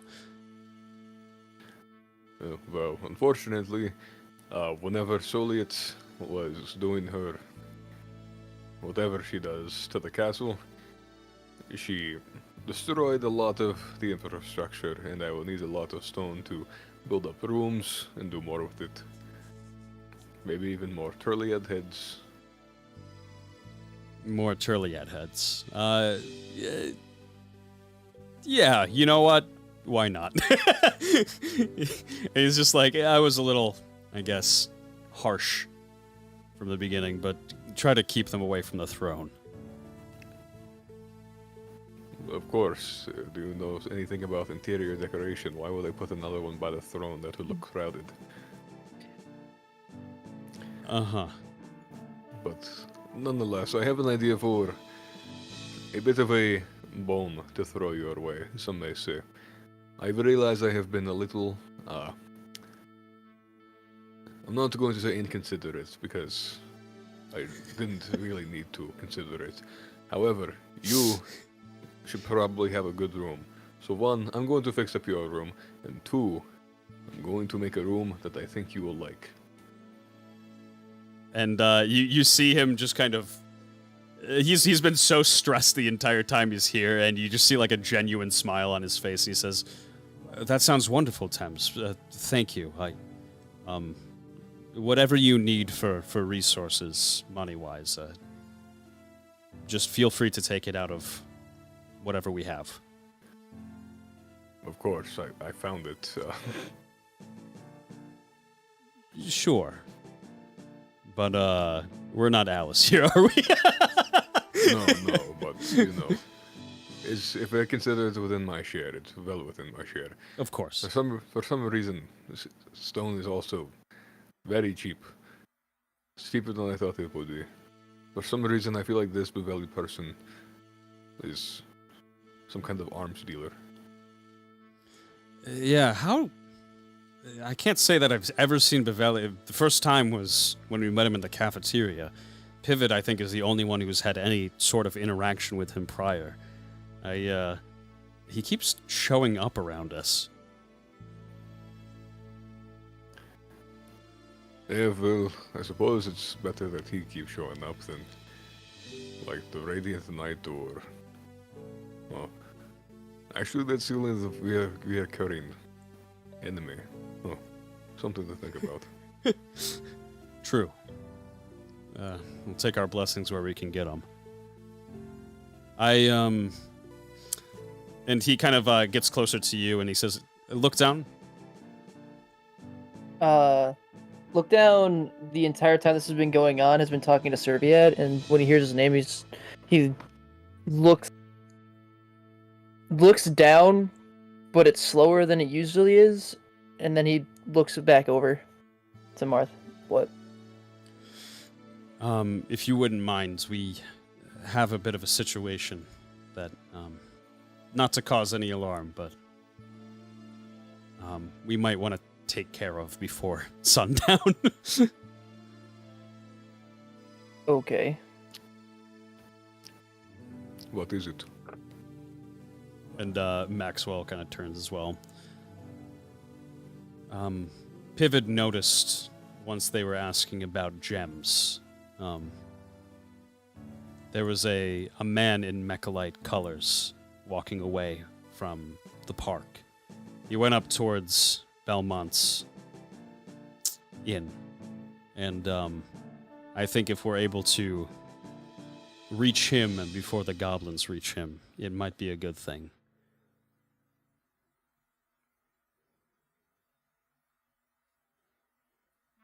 Okay. I know Pivot had brought it up to me, and I said we were going to be heading out in just a little while, but I actually don't see Pivot around. It might just have to be the 4 of us. He looks to Max. Yeah, don't you worry, I'll do all the talking. Max, I congratulate you on your victory, and you should take it in stride. If it comes to shove, and we need to fight this man, if you take out a fucking pack of cards, I'm going to smack you. While we fight them. Yeah, no worries on that one. And he, like, takes the pack of cards out, and he says, they stopped glowing all weird, like. Okay, glowing or not. Are you gonna tell me that you wouldn't grab a glowing card? Maxwell, when did the goblins start dying? Whenever you took out the cards, or whenever you started hitting them with an axe? Yeah, when I started hitting him with the axe, it was kind of... Actually, I feel a little weird, and I feel like... Hey, who the fuck took gold off me? And he's like patting his jacket. He's like, he looks at the kid. He's like, did you?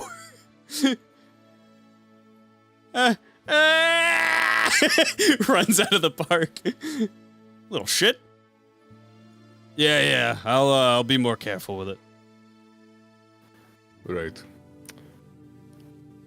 Well, suppose you know the most, you lead. I'll look to Marth. And he nods his head. Look down. What were you talking to Servian about? Cause I'm assuming I'm not just getting pelted with kids with sticks because they're gonna get bored eventually. Yeah, they definitely get bored eventually. They kind of that they would go off. That they would leave, and when he's left by himself, when Pivot leaves and Thames goes to talk to Bavelli, look down, looks at is like holding the sword in his hand and says, "Serviad, I don't remember being able to use a sword. Do you and, remember me using a sword?" Serviad, actually, I'll do it for the visual representation now. Yeah, because he has a token Let's go! we can look at now. Serviad. Look, I'm just saying, if I can use him like a fucking stand eventually, I'm here for it. Serviad, kind of just... What's up? Sorry. Nope. Keen, I just have some things that I'm working out in my brain. Continue. Okay. No problem, I got you. Not ominous at all. Yeah, that wasn't ominous at all. That's pretty close to just cool things that Blade and Driver is what I was going with. Like, I got you. Some Xenoblade 2. 2 shit, yeah. Sorry, continue. Serviad looks at the sword and he says, I've never seen you hold a weapon, actually. There was the fang there, but how does that one feel? Better than the fang. It's weird. I was going to ask Thames to teach me how to use it. But I don't know that I have to now. Yeah, it seems that you're pretty proficient with it. And I've noticed you're talking a little more clearly with everybody else. Am I? Yeah, I mean, well, always here we just have normal conversations, and I never really thought about it before. From the outside point of view, it seems that you're picking up on things, learning, or perhaps just getting something back.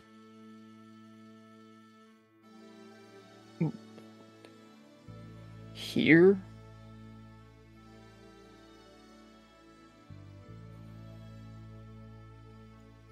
I'm always here. And Serviad goes to like he looks at the sword and he says, "Do you mind if I try?" I hand him the sword. You go to hand him the sword, and it kind of just slips right through his hands and falls down to the ground. I What? I can't grab it. I don't.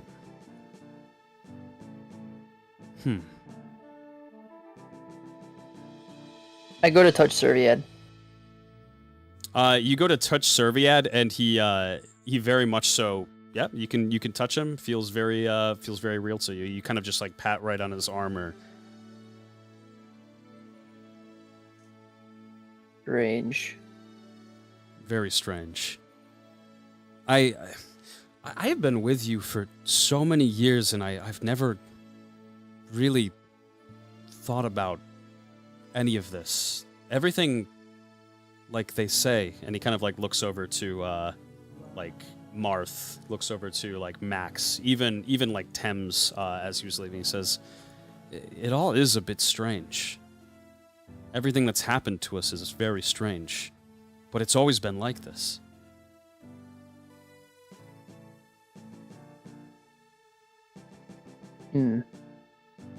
I didn't know. Neither did I.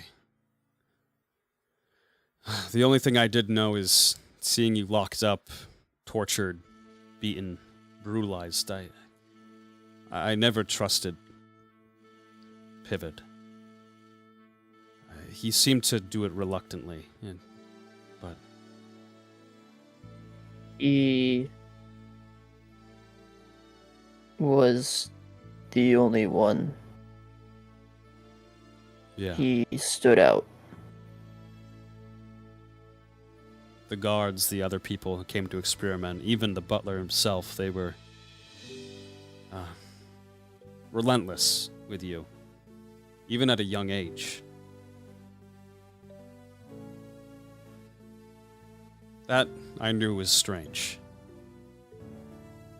And at the time, all this other stuff, I guess it just seemed natural by comparison, but seeing a glimpse of what life is supposed to truly be like, I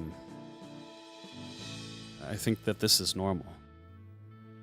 What we're experiencing, it's normal. It's definitely better.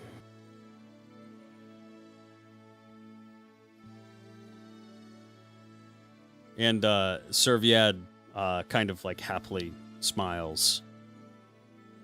And he kind of sees Marth kind of turn to you and start to approach you. He says, "I'll be off." And kind of shoo.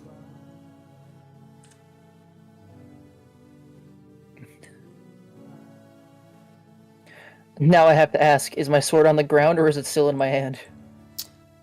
The sword is indeed in your hand. Son of a bitch. And you all head off to. Yeah. While we walk, Tim's just gonna look down something. He's gonna ask, do you still have that tooth dagger that freezes people? I lift up my hand. It's still attached to it. Yes. So, I have this idea for a metal box.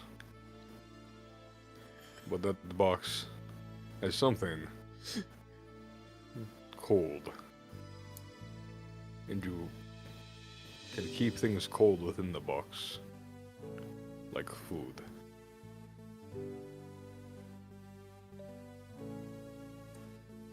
Sounds strange.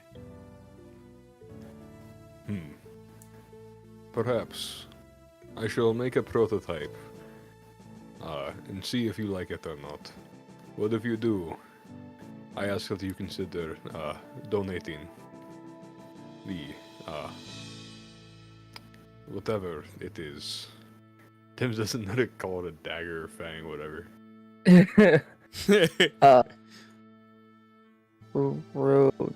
Prototype. What is... A prototype is... So, you know whenever you make something, but you don't have the final product, the final thing, you make a prototype. It's the early or the first version of a finished thing. Usually to show that you can do it. I've never made anything. Perhaps if you have time, I can teach you some basics. Look down, takes the dragon fang off, and hands it over to Thames and says, "Would like that." Keep it with you. Perhaps it can be your first project. Look down, smiles, and puts it back on. Am learning a lot recent. Look down, refrigerator making arc. Let's go. Let's go. Is your refrigerator running? Well, look no further. Perfect. Let me grab these tokens. Look down, fridge. It's gonna be like a box freezer, except it's gonna be a refrigerator. So you have to look down into it. Beautiful. Thanks, I hate it. I love it. It's great. All right, so you head into Belmont's Inn. I like how you're like, hey, you know how your thing can freeze people for 2 turns? What if we instead make a refrigerator out of it? Install it. Let's see. So you walk into the inn, and you see Belmont kind of running around on the table, and Duck is just like trying to catch him, and he's just like, you'll ruin the integrity of the table! The table! Dirty, dirty, dirty! And he kind of like grabs Belmont and puts him on the ground. And he's like, he seems to be having like an argument with him. And at the bar, there is a hood over there's only one person in here, over this person here, as he's kind of sitting drinking something. Go ahead, do the Belmont voice.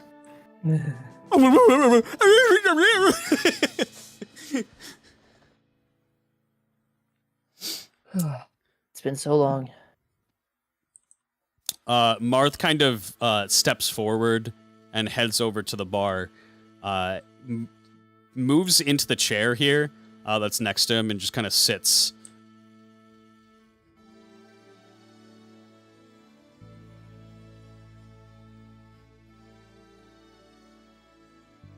And Maxwell, like, doesn't really understand. He kind I of go to like the piano. you go to the piano here. Perfect. Run over to the piano. I don't run. I walk. Very carefully Just- walk over to the piano. A little hurriedly, but Thames, what would you like to do?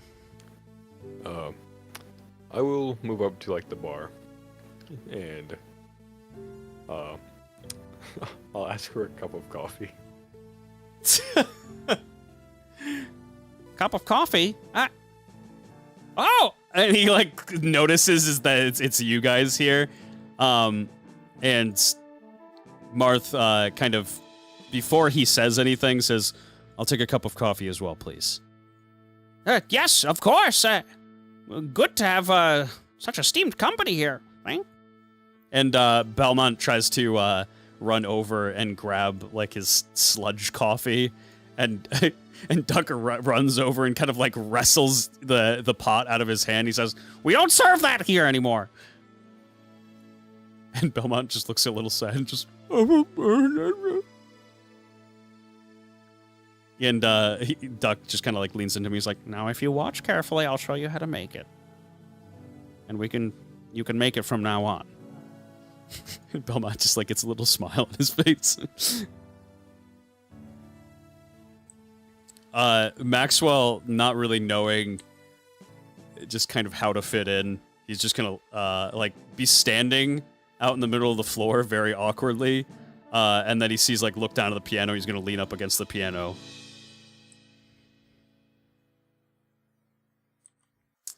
After a little bit, Duck kind of comes over here and places one thing of coffee, one mug of coffee in front of Marth, and Belmont kind of jumps up onto the table and like looks at Duck, and then slides the coffee over into to Thames here. Whenever Tim's gets it, he'll take out his water skin and say, "If it's not too much to ask, can I get a little bit of coffee in this for a certain coffee-addicted child that you started?" And he'll look at Duck. Are you saying this intimidating kind of, how are you saying this to him? He's saying it like a disappointed dad. Got you. Duck heads over to you and grabs like the water skin from your hand and says, "I'd love to." She she loves the coffee. I know. Coffee's good for you. And he kind of just like it starts brewing a cup. Marth kind of just waits a while, sees like if kind of this guy is realistically doing anything. It seems that he's just kind of keeping his head down with his cloak over, and every once in a while just kind of taking a sip out of his mug, and not really paying attention to anything. He seems to just kind of be staring forward.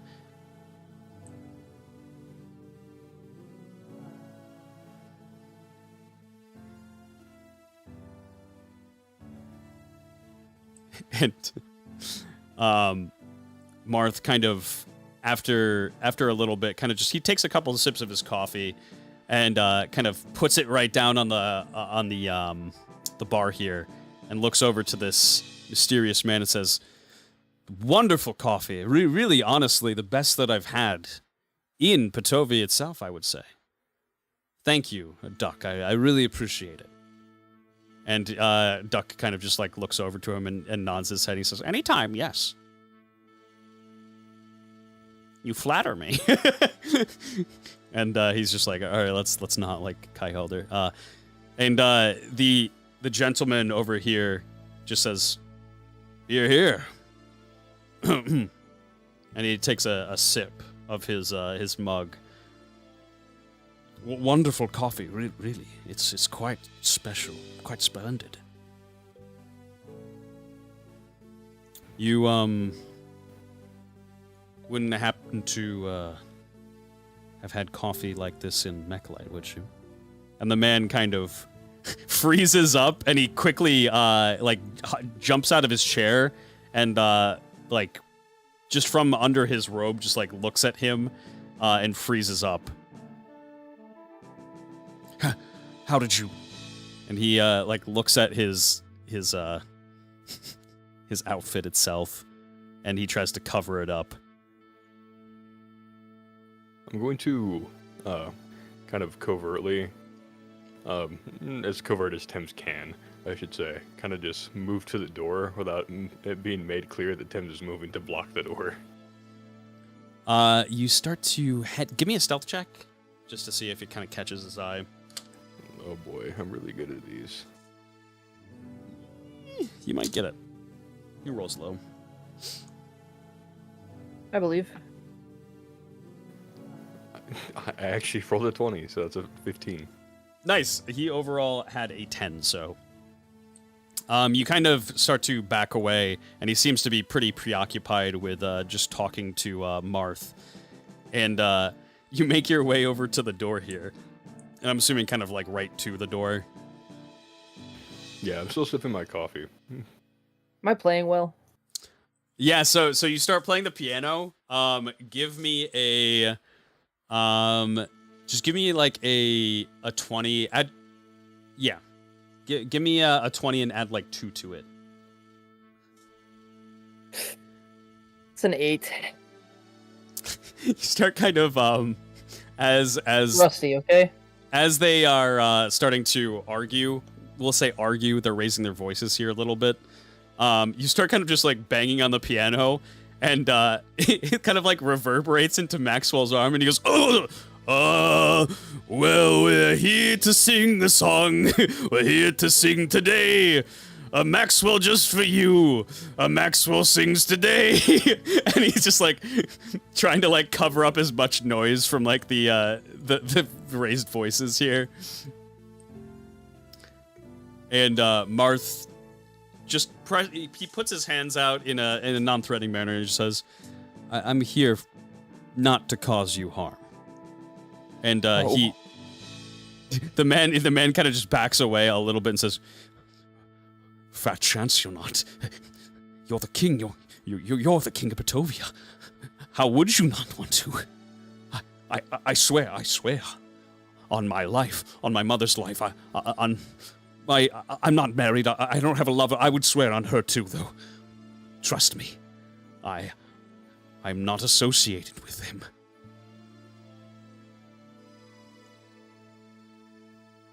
And Marth kind of just looks at him and says, well, do tell me what it is you are associated with, then. The name is... And he pauses for a second. Smeg. The name is Smeg. I'm just... Last name, No! Just visiting town. I just stopped in here. I am from Mechalite truly, but I am just here on visit. Just here to visit the destroyed nation that has monsters creeping about it every which way around. I mean, you can come clean with me. We know that you're the one that these goblins are looking for. No, it must be someone, and he kind of like leans at the chair, and it kind of starts to fall over, and he catches it. Yeah, that must be someone else. You believe me, yes? And Marth says, well, it's not really a matter of whether I believe you or not. It's whether or not those goblins come in here in an hour or two and decide to take you back with them. I suppose we could just find out the truth then and there. And he kind of just like very quickly stands up and then runs towards the door here. Tim's is just gonna like hold out his arm and say, "Don't do anything too hasty. You might make me spill my coffee." Oh shit. And he does that kind of quick stop where it kind of screeches his shoes across the floor, and he kind of falls down onto his butt. And he says, Please, please, you need to believe me. I mean you no harm. I mean no one harm here. Glory to Mechalite and its king. Go back to talking with Marth. My hands are getting shaky. Oh shit, roll an intimidation. Okay. Roll an intent. Oh, That is a 23. he rolls a 2 altogether. Oh boy. He like very quickly just gets back to his feet and calmly tries to like walk back over to Marth here without shaking. And he pulls up a chair, sits down, and he says, "Well, fine then. What is it that you need to know?" Gems, yeah? Yes, gems. Connor Gems. For the full name. I really am just in Mechalite, or in Petovia, not on my own volition. I mean you no harm, I truly do mean that. And explain it as to why you're here. Well, I have been banished from Mechalite, truly. Not anything too bad, I assure you. I just, well, I can't help myself with the ladies. I get a little excited around them, and, well, look at me. And he kind of just like stands proudly and like gives like a smile. Well, yes, I got in trouble with the law not too long ago, and Mechalite decided to send me up here as punishment. Their grand idea was to have me spy on the Blue Sparrows. They, of course, didn't trust me to stay up here, so they had a guard. A couple of them followed me around. And, well, to put it lightly, the guards, they were getting slaughtered while I hid behind a couple of barrels. I fled to Bilms here, and, that's the situation we're in now. Please don't let them take me. And, he looks over to Thames and he's like, what do you think? What should we do with them? We may have another purpose for our dungeons.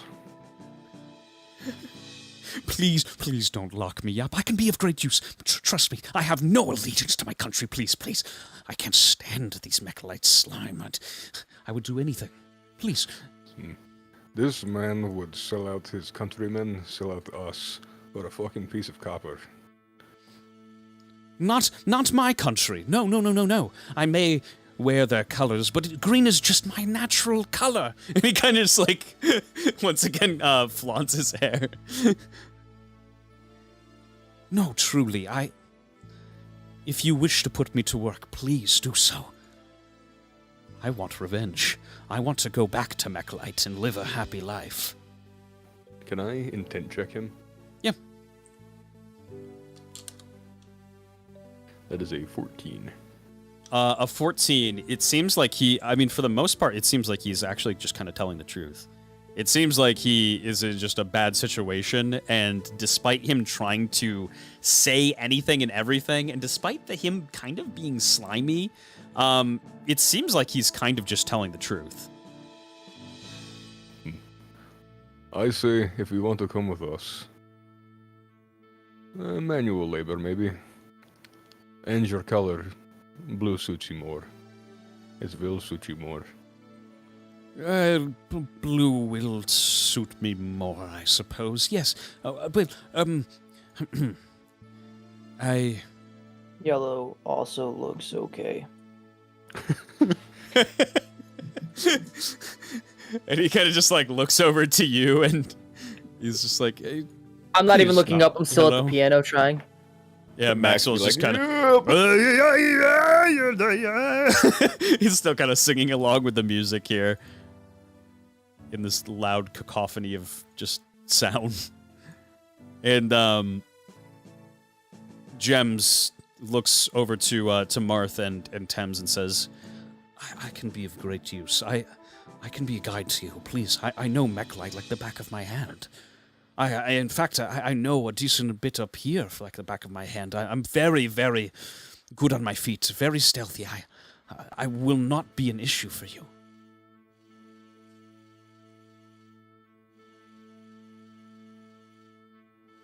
It's your call, Prince, or King now, I suppose. And he kind of moves the stool out of his way and walks over to him and says, about you being banished. It was for harassing women? Yes, well, I can keep that under control. What? He's a Rainbow Six Siege player. And Marth kind of like grabs a hold of his shoulder and shakes him and says, one instance of you even harassing, so much as touching, a woman under our command in our castle, and I'll cut it right off, and I'll feed it to the birds. Are we understood? Yes. Good. Welcome to the team. And he like very shakily just like sits down and he says, Please, allow me to get out of your hair. Can I make my way back to your castle? I would not like to be spotted here. and he looks over to Max. He says, escort him back to the castle, Max. Make sure to keep an eye on him. Yeah, I mean, you interrupted my song, but come on. I'm not gonna lie, I can't tell if it's a good or a bad thing that Alice still isn't here, if that's this guy's problem, because he'll learn real fucking quick. This is a fucking Fenrir dude, bro. It's Fenrir, man. It's the Dude, Fenrir. the second he showed up at the fence and I heard his tone of voice, I knew it was him. As he's leaving, Tim will say, whenever Marth said welcome to the team, our team discusses ideas and votes on things. To be clear, you are part of the B team. You do not vote, you do not decide things, you do. See you there. Yes. And he kind of just sees that some of his green is poking out of his robe and just make sure he covers it up. And Maxwell just like looks very, very stern as he's like walking forward. Has just like a firm grab of his arm. And as Tim sees this, he'll say, Max, give me your coat. He sticks out like a sore thumb. Oh. Especially whenever standing next to you. You're lucky, buddy. Better not try any fast things on me, because I'll tell you what right now. And he starts to like take his coat off and he plops it on top of him. He says, if you so much as run away from me, even 5 feet from me with that coat on your person, I will break both of your legs. I can do that, you know. Yes, of course. How As uncomfy soon- does he look with the coat? It's like a tent on him. It does not fit him well at all. It looks like a poncho. As soon as he leaves, Look Down just asks, what team am I on? We're only, I guess A team. Our team. Good. I had to tell these new people that, such as whenever we had Valorizi here, that they do not decide what we do. You are not part of that. Do not worry. I'm just learning how to do what I want to do. while trying to figure it out what it is that I actually want to do. That is, weirdly enough, very understandable. And trust me, look down, and Marth kind of like pushes his chair in. I look down. You're already way ahead of where people like that, and he like motions to gems are in life. Mechalite is not known for, especially right now, finding out your own way in life. I suppose we're all lucky in a sense.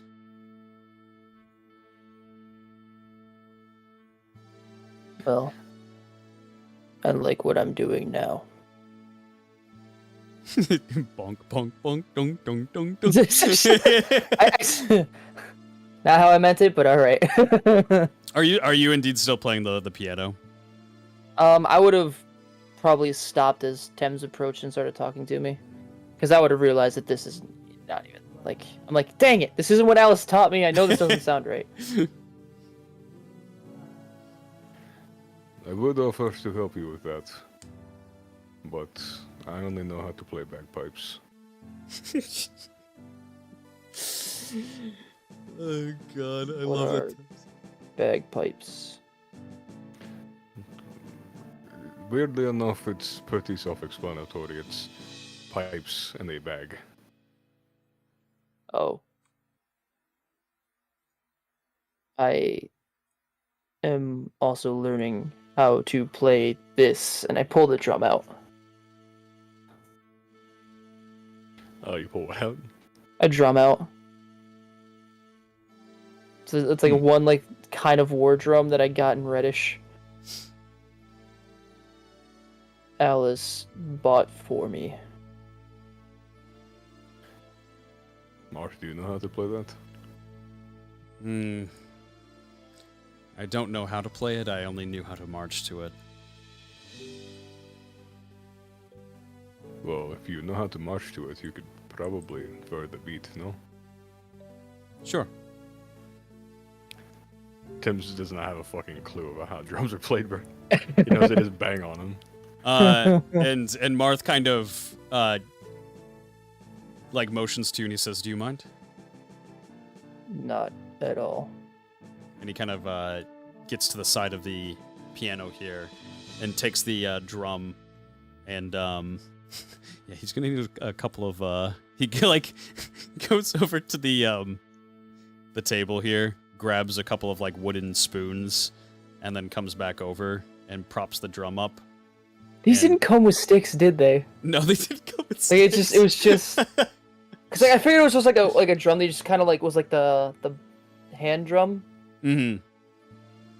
No, yeah, this is kind of like military style, like snare. Oh, it is supposed to have sticks. Yeah. And he kind of just starts like in his head kind of imagining how he used to like march, and he starts tapping the drums. And he's let me just give like a check for it. He actually does a pretty good job. He kind of just like closes his eyes and tries to match it. It's not anything special. It's definitely not perfect. But it seems pretty good. And he opens his eyes back up and hands you the drums. And he says, try it just like that. Try to, you just tap them, not anything too hard. Pretty lightly on the drum. I rolled a 13. I don't know if I'm supposed to plus anything to it, but Do I it take it based back, on your I- observation. ooh, you don't say. That's a 16. Yeah, so it seems that you kind of caught quite a bit of what he was kind of doing and kind of just like kept it in your head. And you go to play the drum, and it mimics it almost not like quite identically. You kind of a couple of times kind of fumble over it as you kind of would not knowing how to play the drums at first. But after a couple of tries, going through the same couple of parts, you get down a very military esque marching beat. That's not bad at all. Really not bad. I think those things were meant for you. I think Alice said the same thing. And he just like, oh. Well, that's nice. And he kind of just like, It was. he kind of just like steps back and he kind of just like looks at both of you and says, we are going to be heading out of Petovia soon. Stuff like this, our comfort, being able to sit down and enjoy music, food, a drink, it won't last for a long time. We perhaps will not be able to do anything like this for quite a long time, if at all, again. I'm used to it.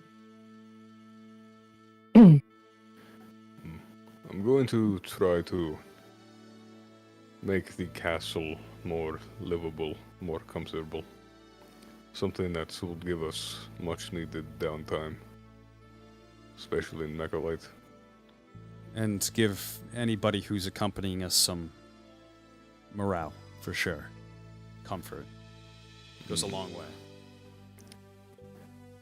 Furthermore, as someone from Mechalite, so long as we do not go into any other cities and you don't go around flaunting that, and I'll point to a verdant dawn, we should be able to, at the very least, go to a bar or two. If not, deal with very prejudiced people. And Marth, hearing that you're from Mechalite, he says, yeah, I had a feeling that you might have been... I don't think you told him that you were from Mechalite before, did you? Nope. I don't think so, yeah. I had a feeling that you were from Mechalite. Pretty much every single Turliad that I had ever met was. I'm happy that you were able to make it out.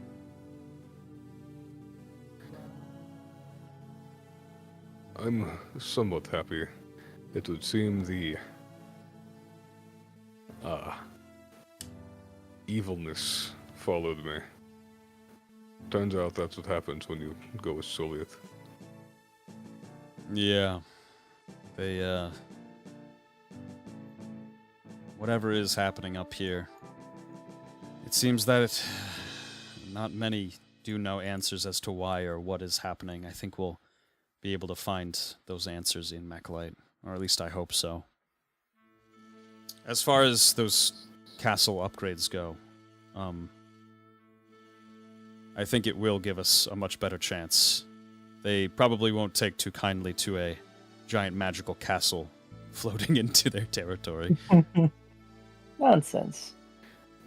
And seriously, we really need to find a way to cover that up. We can perhaps navigate Mechalite, especially some cities, undetected, but really not with that thing. I can't. Just remember the conversation we had. And Marth, Marth definitely agrees with you. Nods his head and he says, "I'll find something, maybe a large hat even to cover this up, if I can manage to do so." And he kind of like tries to like touch it, and he already knows that his hand is gonna kind of go right through it.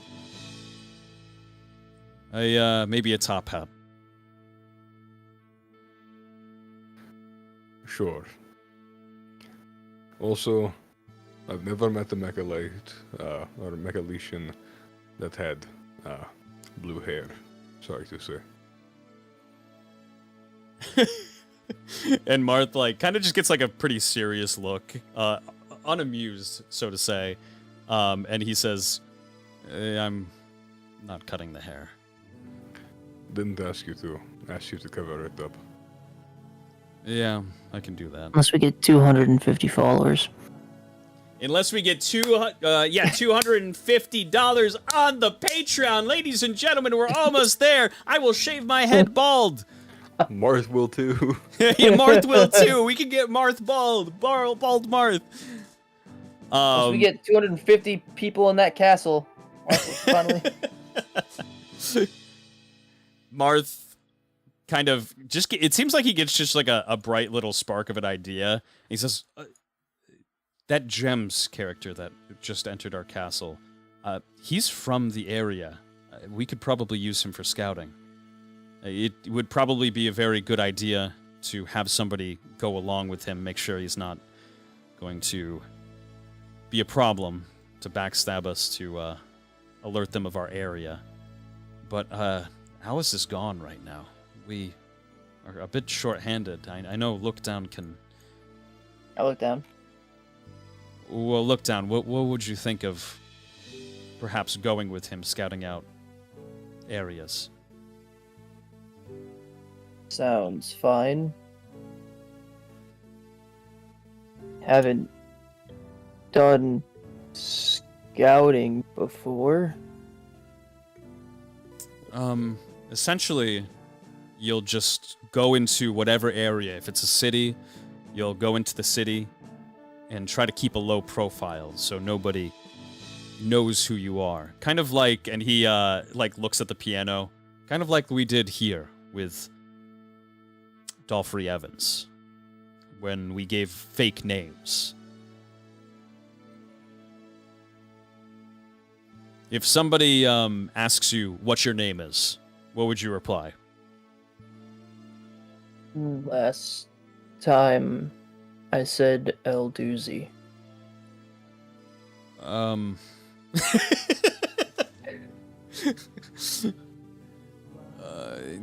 Sure, why not? Yeah, that works. It really doesn't. If That was a somebody terrible call. if somebody asks you what your name is, tell them El Doozy. Tell them it's foreign.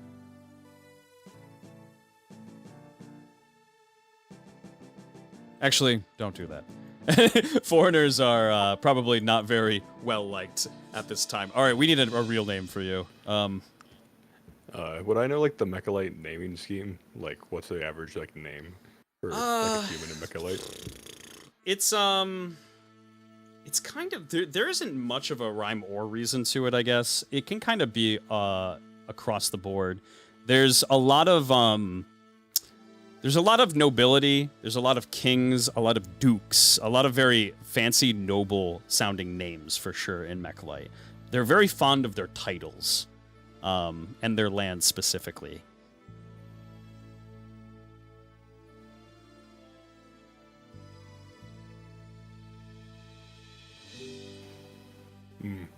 How about Luca Danilo?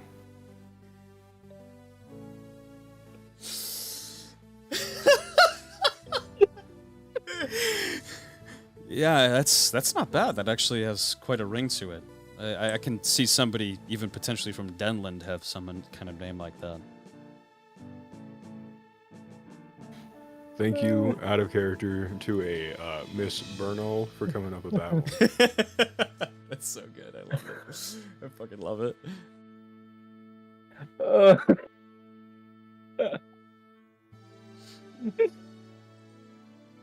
Oh, fuck. And it matches the fit, so... Oh, so good. Okay. Luca Danilo it is.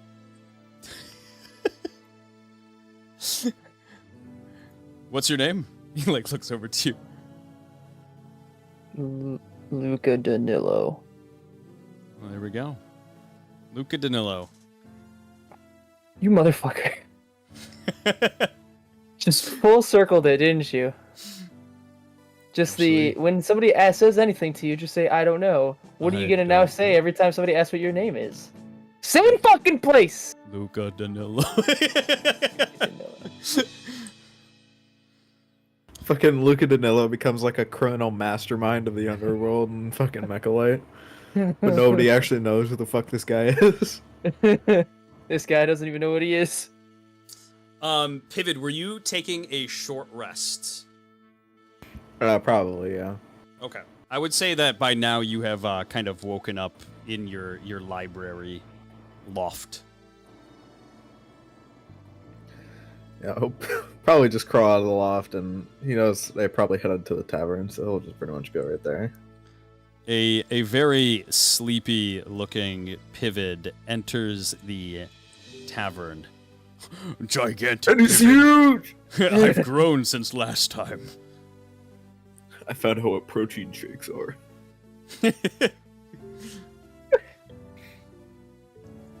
And yeah, you enter into the tavern, kind of just like pushing a door open. It's still light enough out that when you like exit, it kind of just like makes you close your eyes a bit, and then you enter this tavern, which is a bit dimly lit,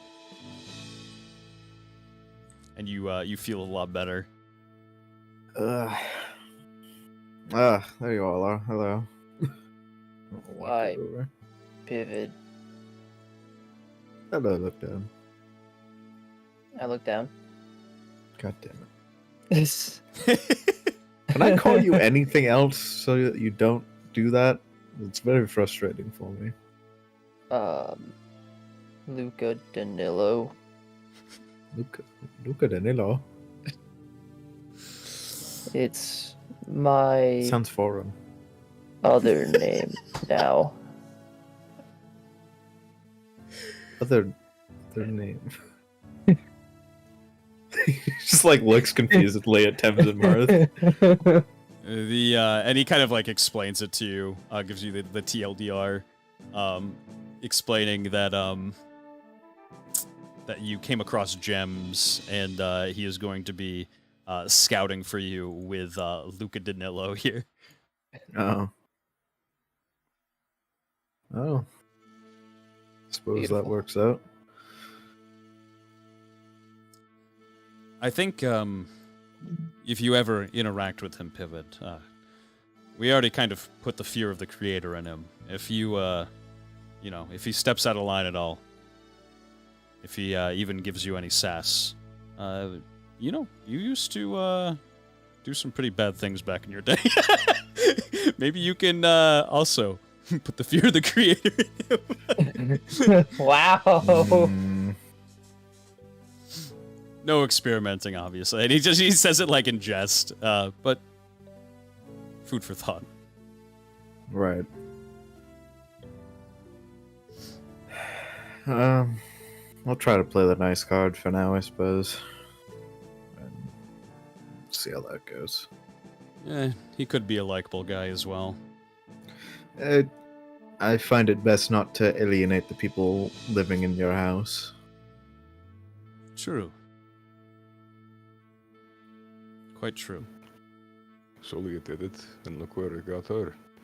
A undead dragon amalgamation.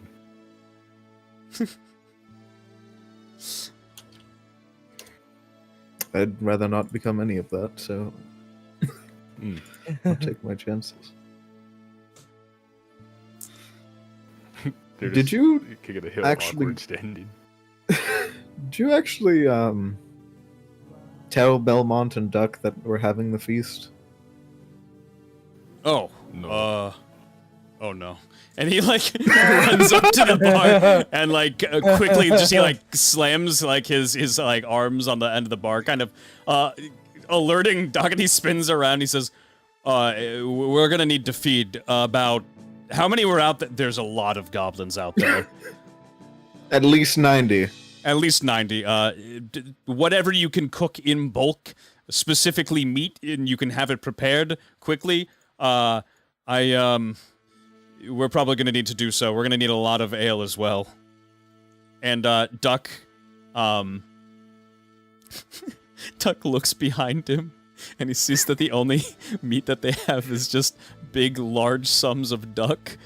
And he just like looks back over to Marth, and he says, Aww. He runs back and he starts cooking. Wah, wah. He starts Take cooking, an and all of a hour sudden you just hear nap. the tune, to the tune of wah, wah, wah, wah.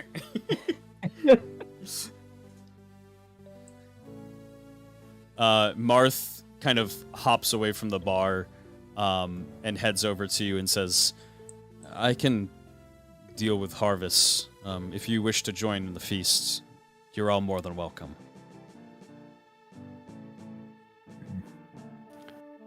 It will probably kill me, given that they probably have numerous unknown diseases. Yeah, not to mention that and he kind of like looks up to see just like the ever looming dust cloud that is forming in this place. It's just like at head level. Yeah, probably not the best. What the hell did that get there? If either of you stay, or any of you, save me a plate if you would. I'll stay Certainly. nearby.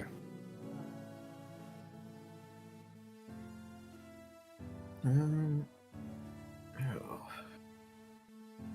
Is there anything else we need to get ready or attend to beforehand? Before the feast, to- no. Need to make sure Max didn't fuck up his one job. If you're gonna head back to the castle, may as well repair our armor while you're at it. Yeah. Tim looks very enthused. I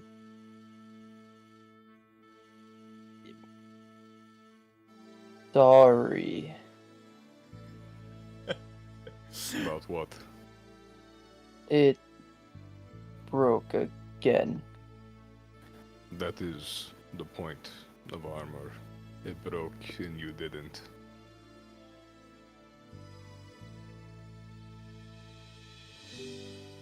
Look down, just has like has the face of like trying to find a response but not being able to find one.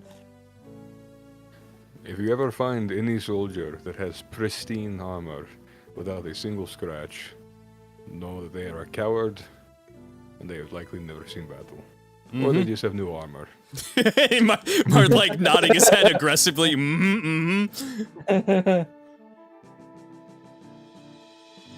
The giant crater in the basement. We'll probably need to do something about that before we leave.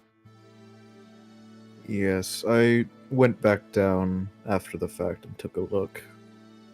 It seemed like there was more down there. More research materials, lab equipment, etc., etc. If at all possible, I'd like to get down there, but that's not a pressing matter at all. Well, if we're to be traveling to Mechalite, maybe it is a matter that we should deal with before we head down. Right, when another dragon bursting out of the damn basement. Yeah, and he kind of thinks about Soliot dragon babies, and he's just like, yeah, none of that. Okay. I'll tell you what, after this feast tonight, we'll all head down to the basement together. If anything too bad is there, we'll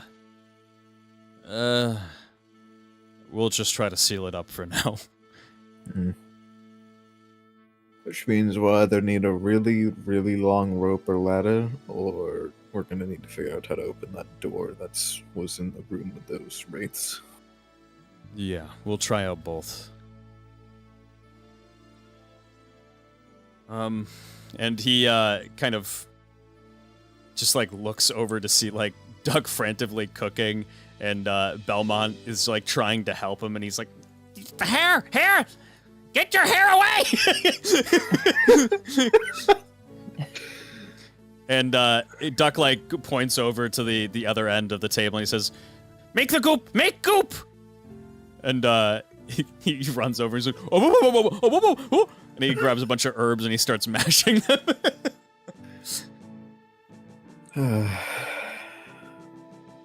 Oh boy. I was actually gonna go around and start cleaning up tables. Oh god, yeah, they're nasty. Not that probably these goblins would really care all that much, but it'll be No, nice to but have it's better for any residents of the town to at least have something decent at first. Yeah. I shall go fix the hole in the floor. Make sure the newcomer is alright. Max. And you two, give me your armor. Or if you have anything left of it. Pivot will chuck off with the tattered remnants of his outer cloak and hand it off to Tums. I give you the somewhat melted armor, having acid on it. Hey, it's already somewhat doing my job for me. You just gotta reforge it. Yo! Yeah. You mean I'm helping? You're always helping. So true. Oh, that should be my name. Damn. If only we were smarter about this. Looks helpful. No, Jarvan. Oh god. Jarvan, Games, help. it's not his name. I swear. Jarvan is. I don't think that's common. True. Very true. I mean, if we can, have Marth as a name in this, we hopefully can have Jarvan. Guys, it's the new character, Jarvan 7. Original, very original. Jarvan. Do not. Original OC, do not steal. He's from Patovia. Demacia. And Marth Fights people from the Harrowmane a lot. no.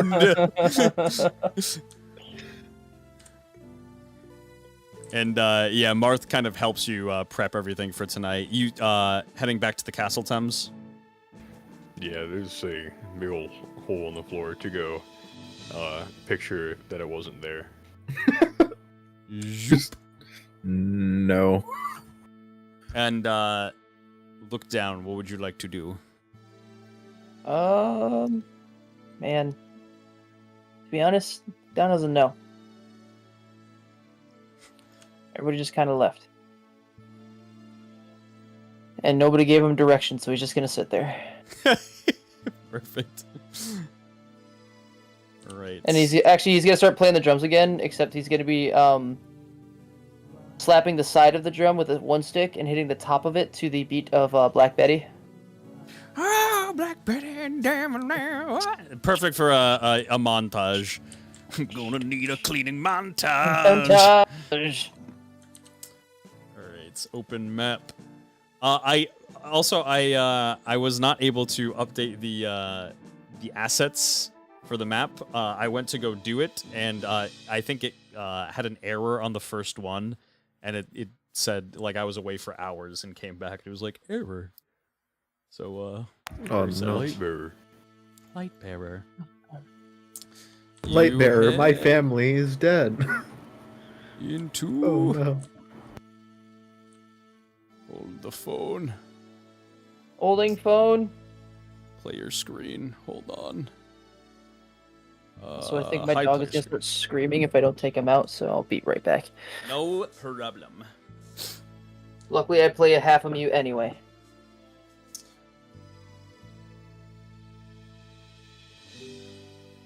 Oh my goodness.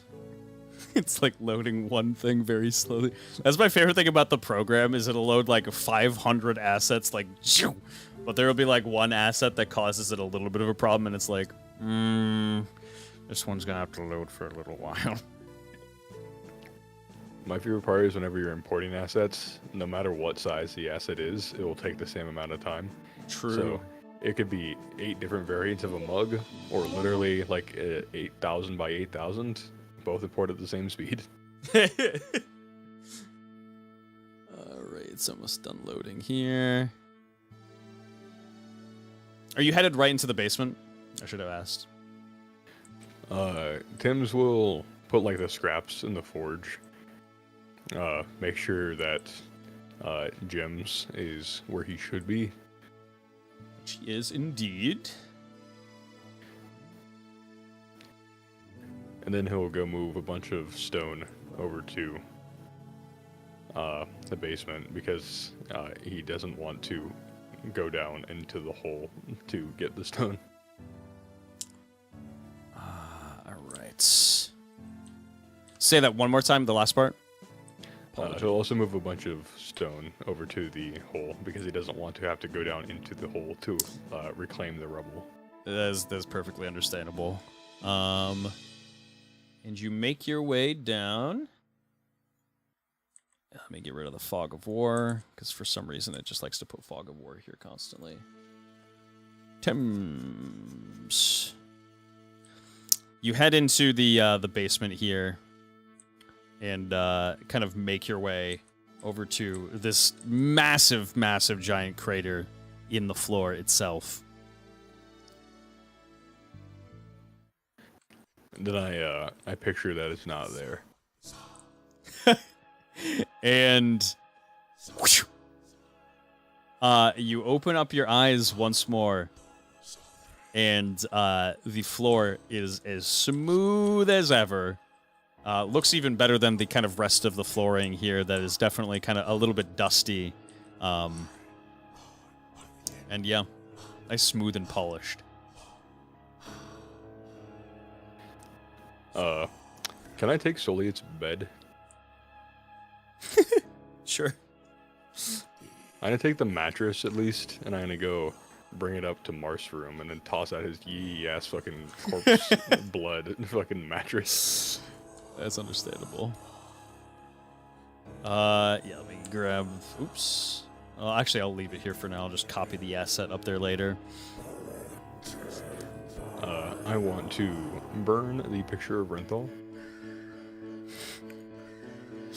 Use it for some firewood. Perfectly understandable. It's so cute. A little kiss on it. Adorable. Yep, he'll certainly be getting the kiss, the kiss of fire, for over an hour. And you make your way, I'm assuming, back up to your forge here. Mm-hmm. Question: is the picture of Soliet that's in the pool, is that like engraved in the stone, or? It as you kind of approach it, you look into the pool, and it seems that the picture is actually like it was like a mural painting of Soliet. It's herself. So yeah, it's kind of painted onto the stone. I would like to picture that that's not there. You close your eyes, picture that Soliet is no longer in this pool here, and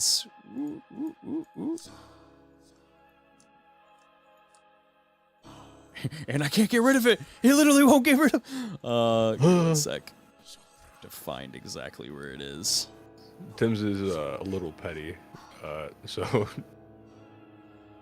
And you kind of very tiredly open your eyes once more to the pool no longer having any paint, any sort of resemblance to Soliet at all left inside the pool.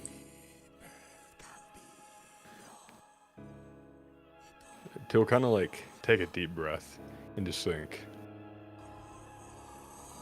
it was worth it, and then keep going up. You Bring make your the yee-ass mattress and all that up. mattress. Let's see if I can get the all the curtains here too.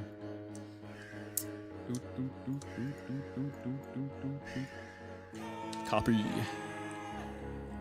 Yeet. I think I got all of it. Yeah. Map. Open map.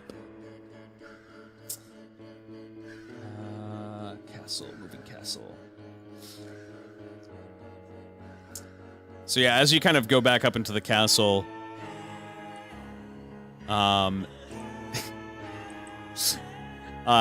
you had visited. Oh my god, I forgot to get rid of the fog, brother. The fog's not there. I swear, there's no fog. It's a fog-free zone. Maxwell is here. Look down low. It's all brain fog. It's all brain oh fog. God. It's in your mind. It's in your mind. It isn't real. It can't be true. The brain fog can't hurt you. Oh my god.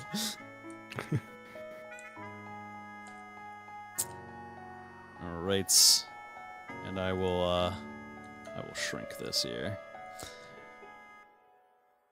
And is there anything else you would like to do for now? They'll probably go repair the armor and then like watch the feast from like a distance and like probably like lie down. Find a nice little area to lay down in Bilms here. Inside the Belmont Inn. Shave head times 2, shave head times 3. Wait, what do you mean shave head? 250. Keen shaves his head. 250. Keen shaves his head. Alright. The goblins have started to enter in. It seems like the normal residents of Bilms decided not to kind of partake on this feast here. However, let me find the gobbies. Blue Sparrow. Goblins? Where did I put these goblins? Oh my god, I can't find the gobs! Oh, here they are. Gobbo gang, gobbo gang. Goblins galore! Goblins everywhere! They have entered, Arganto and Harvest. So the goblins have all entered into the building and look very, very excited as they kind of group up around the tables. Many goblins have kind of made their way to the bar, and they're kind of just like slamming on the bar for like more drinks. And Belmont is as fast as he's ever kind of run before, and very excitedly too. Is just like filling up mugs and just running over and filling up just a bunch of ale. Duck is Iron Chef Challenge cooking in the background here, trying to get everything ready.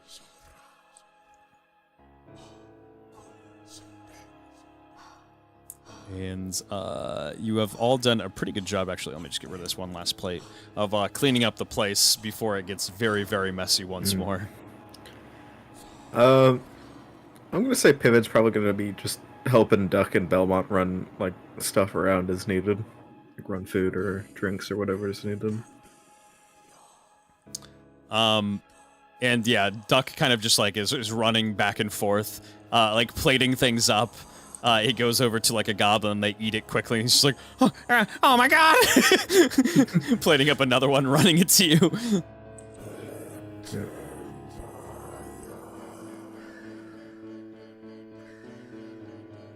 And Harvest, kind of after a couple of bites, gets up from his table. There's no goblin here. And he heads over to Marth and sits down. And he looks at Pivot, he looks at Look Down, he says, Harvest sees quite a spectacular group of individuals. Strong. Agile. Good fighters. Trustworthy, too. Yeah. They're a really good bunch. They, well, without their help, I wouldn't have been able to get anywhere close to, where we are today. That fell goblin almost gave Harvest a run for his money. And he yells over to you, Fell Goblin! Yes. Come to Harvest. Right. He's gonna quickly like set the tray he was just picking up over on the bottom right table. The goblin's there, and then he's gonna move over to Harvest. And he kind of just like motions for you to grab a chair. Pull one off the bar. Warriors feed. Oh God, oh God, it's a Keen Decker amalgamation. No! These weren't originally attached. I think this is it. No! Oh my God! Look at this guy thinking he knows what his props are. Sit down in the chair, and Harvest looks over to you and he says, "Warriors feed warriors. Heroes, no need to feed warriors."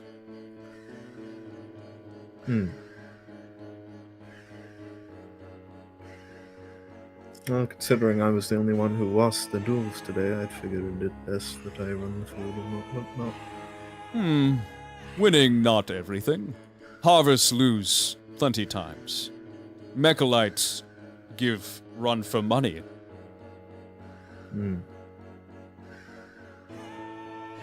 North, treacherous. North, many dangers. Not even Mechalites like to be in the north. Here in south, beautiful. Would have loved to have Bilms. However, Harvests, man of word. Harvests have area up north. Quite dangerous. Much fighting.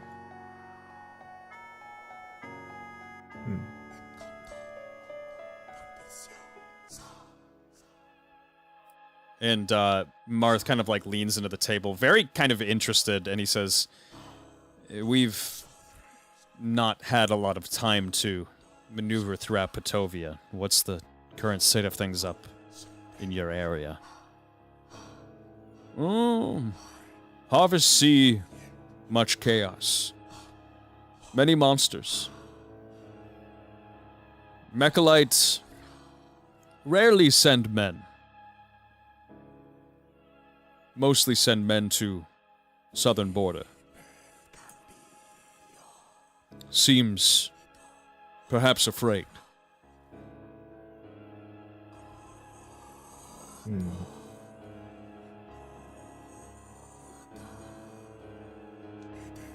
find that dealing with just the local mess more difficult than dealing with Mechalite incursion.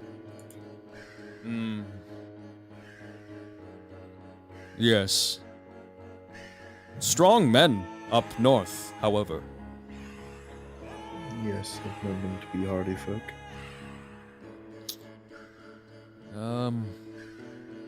The Harvest's not around when Great Reset happened. Harvest not know why monsters roam the land. However, Harvest's family grew up in Petovia. When Harvest's father passed away, Harvest formed Blue Sparrows. Thought perhaps pirates. Perhaps find different area. Maybe Evolvo. However, Harvest, something about Petovia Harvest love. So, Harvest fight back against Mechalite soldiers.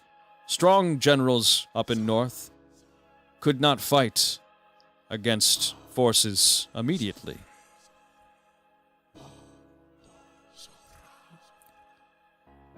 However, after time, Harvest and Blue Sparrows able to find small victory here and there.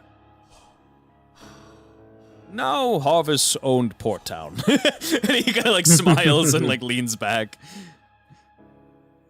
And Martha just like looks at him and he says, "Listen,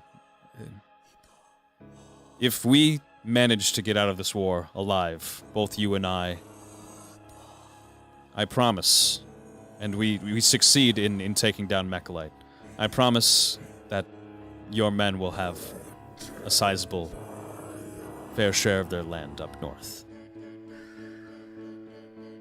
You can hang on to the territory that you currently have. I'm just assuming one area, yes." And he kind of like leans in, he's like, yes. Just one port town. Comfortable. turned into quite fortress. If you have a port town, have you much for a navy, ships? Here, there. Harvestmen not good builders.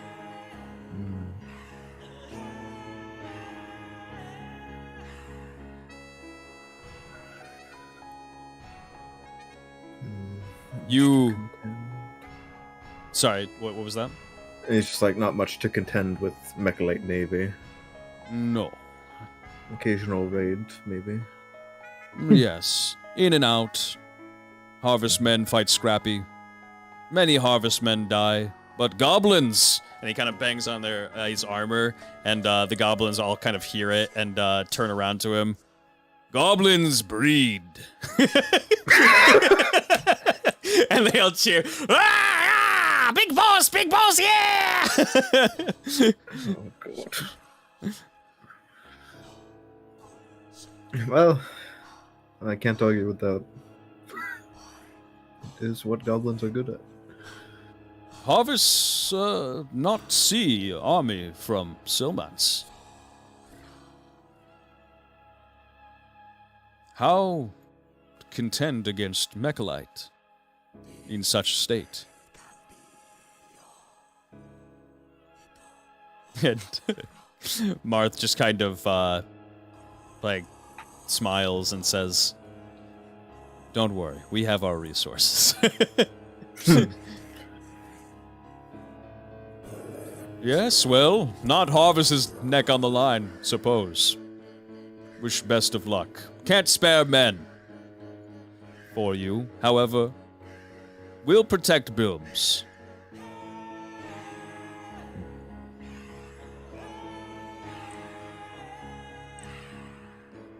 I imagine for the next few months it's going to be a lot of hit and run attacks. Striking valuable targets across both Toby and Mechalite as we can. Trying to build strength while throwing off the enemy. Yeah. We'll take our victories when and where we can get them. We won't take a fight that we can't win.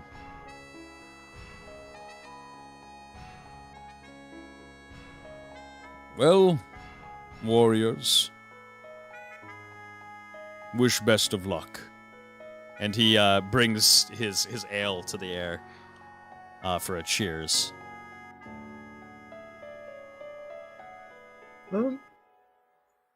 Pivot will actually join him with that. Marth is going to also raise his ale and just hit a cheers quickly. And Marth kind of like turns around and says, "Luca!" I'm playing on the drums and I look up. Come get a drink. I put the drum away and I stand up and walk over. Ah! Fierce warrior. Fast. Harvest liked watch fight. Was different.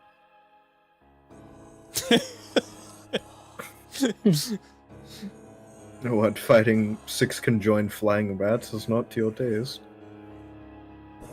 First time with weapon.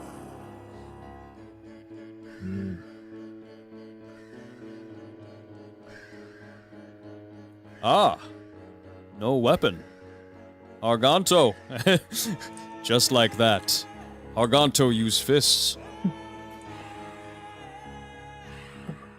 What are gone to?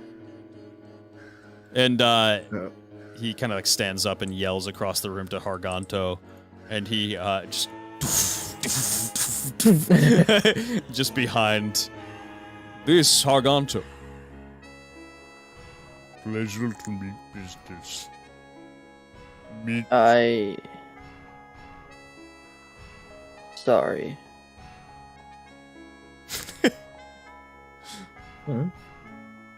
I am Luca Danilo.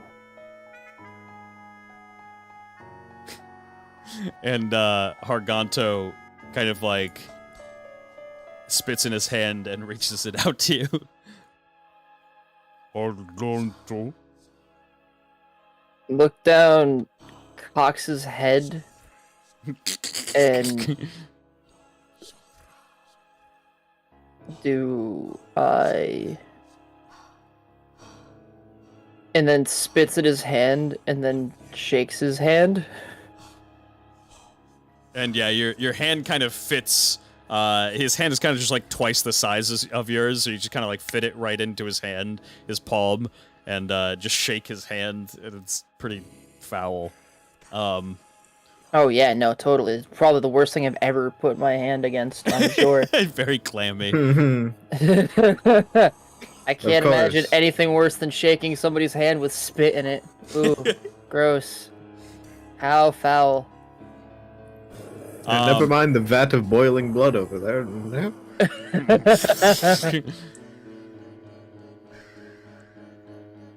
And after a while,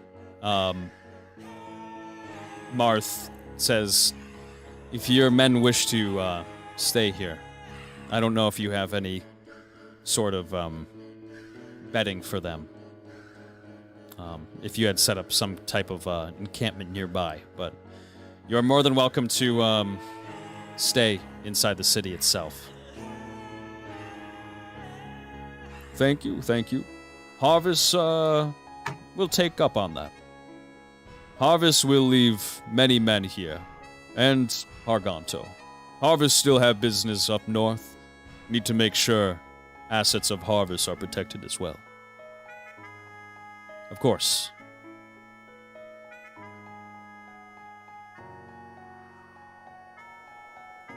And Marth kind of just steps away from the chair and says, "Well, I appreciate you all coming to celebrate. I'm gonna have to call it an early night." Make sure the old man hasn't killed himself. Yeah. Gotta make sure Maxwell takes care of himself. That too. And Marth kind of just steps outside. And would you two like to do anything else here? Would you like to enjoy your time here with goblins? I'm among my people. These are my people. Help.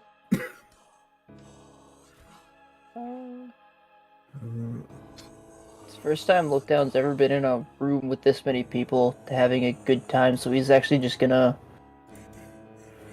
awkwardly sit there and... No, you're not awkwardly sit there, but he's just gonna kind of sit there and see what it looks like to see a bunch of people have a good time.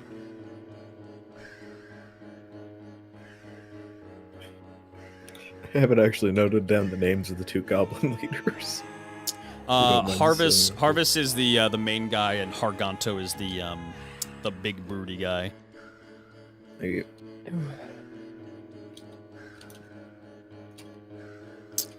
And Harganto's like second in command of the Blue Sparrows, yeah? Yep.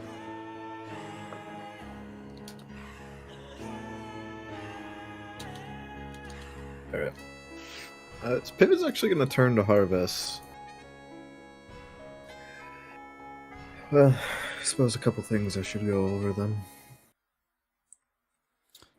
I don't suppose you're capable of using Olivinium stones? Harvest, no. However, and he like snaps, and yeah, like one of the goblins comes over, and he has the other one's fucking petrified worm. I figured it best just establish a method of contact between us should we wish to coordinate for military matters. I like the sound of that. And Pivot's gonna hold the Olivinium stone out to this magically inclined goblin, so you can get the connection. And the goblin kind of just looks at it like a foreign object for a little bit, like pokes it, and he feels like magic energy kind of come from it, and he like brings like the worm up and like points at it and he says, This also have magic. Yes. Take your hand and place it upon the stone. And he does so. Kind of push your thoughts into the stone. Imagine if you're thinking into it. Yes. Trying to make it think like you are thinking. Think like think. Think like think. And he scratches his head, gets like a little bit frustrated, and then he just like after a little bit calms down, and he feels just a thread of energy kind of move throughout his body. Ah! Feel weird! Feel weird! There you go. If you can remember that thread of feeling, yes? When you touch an olivinium stone, which is one of these, you just kind of shake the stone. If you think of that feeling, you should be able to connect to this stone and speak directly with me. And you, Harvest, if you touch the stone or this fine fellow here while he's doing such a thing, you should be able to communicate with me as well. Ah, well met. Very good, Fell Goblin. Of course. Be easiest just to communicate and coordinate for future matters. And, well, I'm curious how you've come about your collection. He kind of gestures to the neck. You seem to have a propensity for hunting mages. Yes. Harvest enjoy hunting mages. Power not under control of Harvest. Harvest had brother taken by mage. Harvest could not stop. Felt weak, despite Harvest being stronger, bigger. Harvest thought better. Harvest learned otherwise.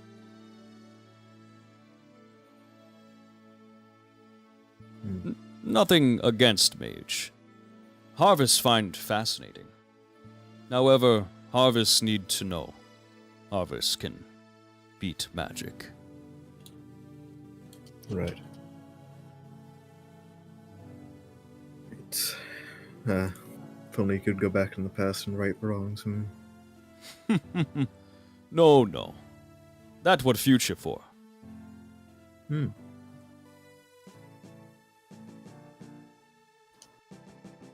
Is there a story tied to each one? At least a story of significance?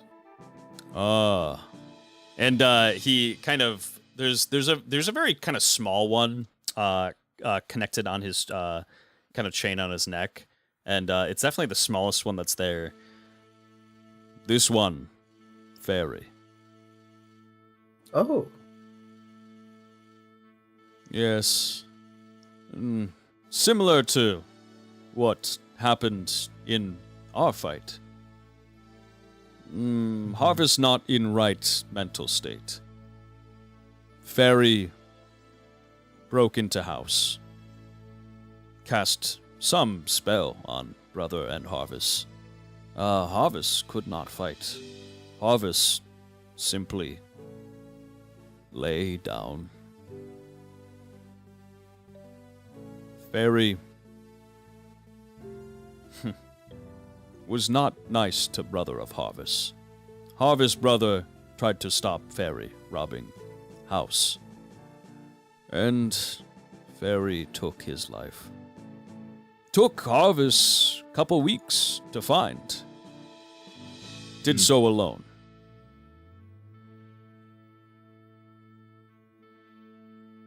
That's quite impressive. Fairies are usually rather hard to track. Use of illusion magic is well regarded. Hard pinned down as well. However, javelin through wings do trick. True. Look down is taking notes. The Toliad warrior, his name is Thames, did much the similar thing with a fairy we had encountered previously. cut both their wings off with a billhook. Strong, smart fighter. Hmm. This heroes. And he like pats like the like goblin on the back, and he says, "Take note." Ah, yes, big boss. And there was... Well, the one that we cut the wings off was actually the second one we had fought. There was another we fought in Hellspring by the name of, I believe, the Hypolic Fairy. It would use its talents at singing to lure in and enchant unsuspecting passers-by. We used its propensity for music against it, lured it out of its den and into the open, where we set upon it. It was dead within 6 seconds. Yes, Harvest, love. Harvest hate music, and he sees like the lute next to him, he smashes it. Oh, Looks down, but not because his name was said.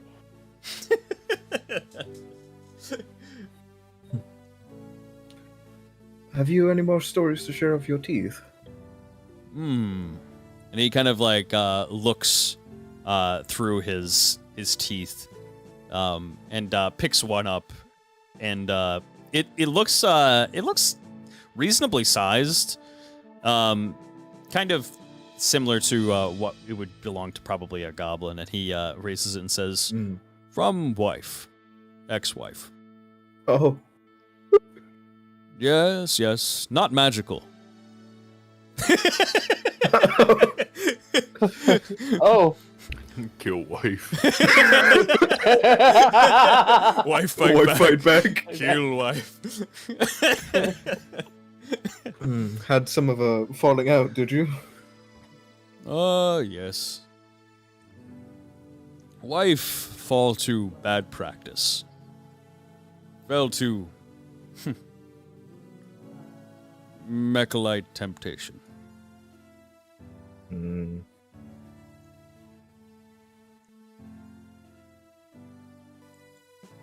Could have had 2 teeth. So to say. Did not take second one.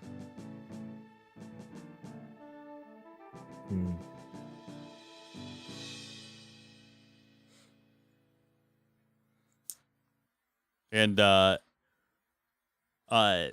Harvest kind of just like takes like another sip of his grog and sets it down and says, "Good to meet fell goblin. Not many fell goblin have backbone like you." I've found, unfortunately, that many of my kind are, well, not much for a fighter. Yes. It's unfortunate, considering how, I suppose, easy to propagate we are. Goblin.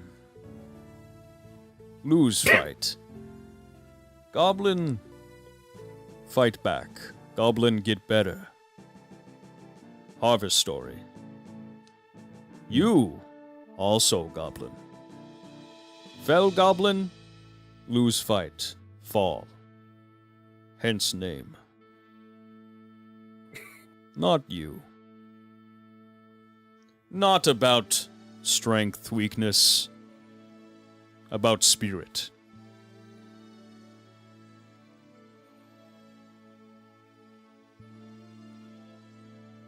And the will to pick yourself up and learn from your mistakes. Fight better the next time around. Yes! Tung, tung, tung, tung. Bangs his drink on the table. Look down, thinks to himself that he's not lost a fight yet since being free.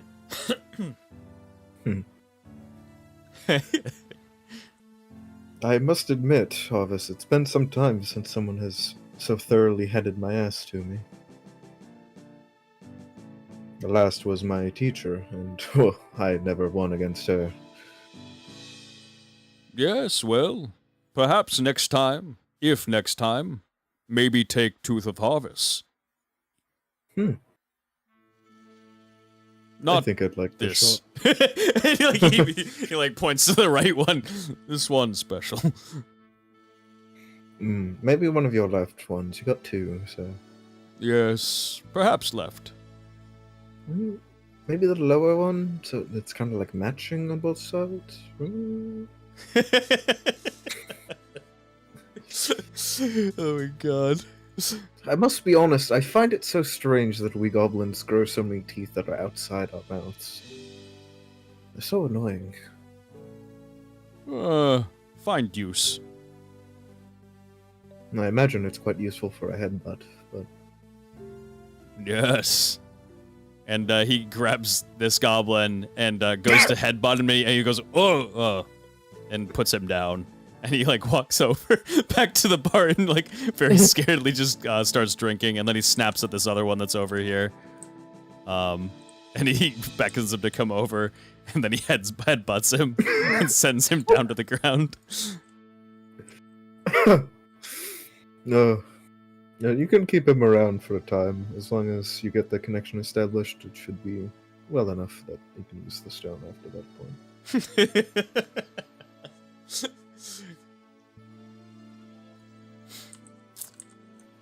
And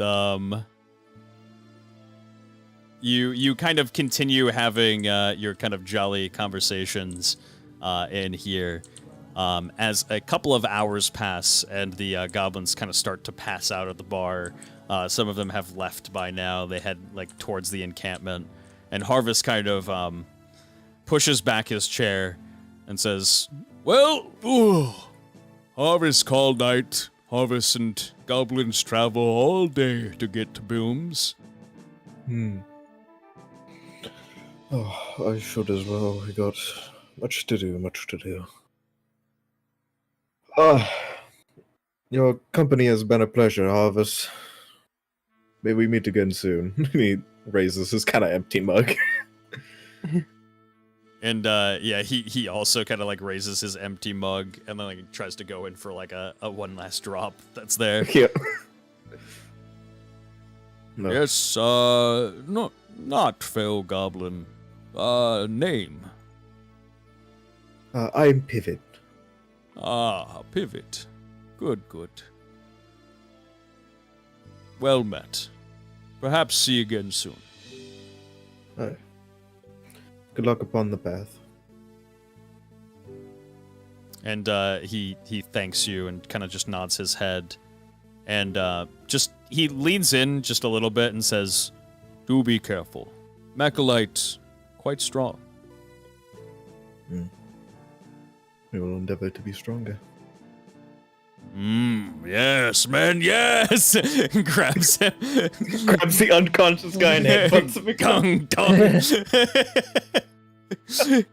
And he kind of like starts to head upstairs to go just like take a nap before he heads out. Aye. Well, what do you think, Luca? Ready to head out? Luca just looks over and nods. Excellent. If I stay in here any longer, I'm gonna catch some poor habits. And Harganto, after for a while, he was kind of like asking if you could play your drum. Look down. Yes. And he was just kind of like tapping it with like one finger. And he kind of like hands it back to you and says, "Harganto happy." Look down, smiles. And he kind of like turns and starts to try to like walk away, and you can tell that even though he's a big guy, he definitely is very, very drunk. He heads over and just kind of like lays next to the bench on the ground and falls asleep.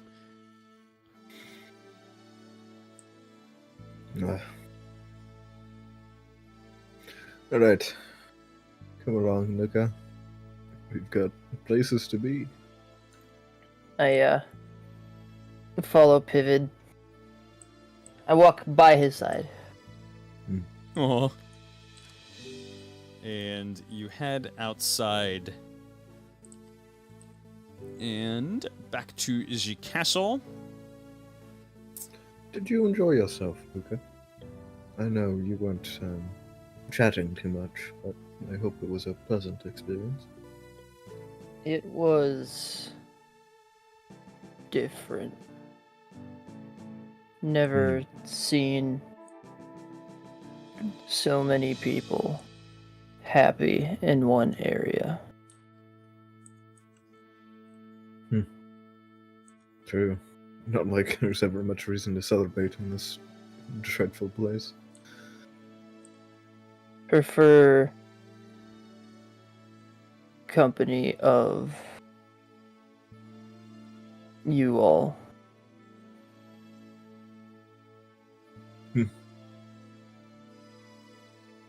Oh. Hopefully we don't run out of that anytime soon, huh?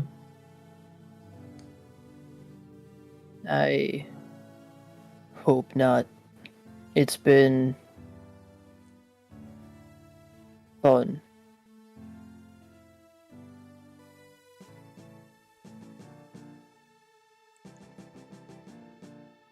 Thought only violence when doing this, and has been mostly. But being back here doesn't hurt as much. It doesn't, does it?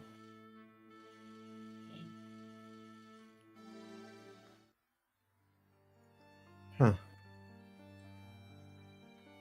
I actually hadn't thought of that.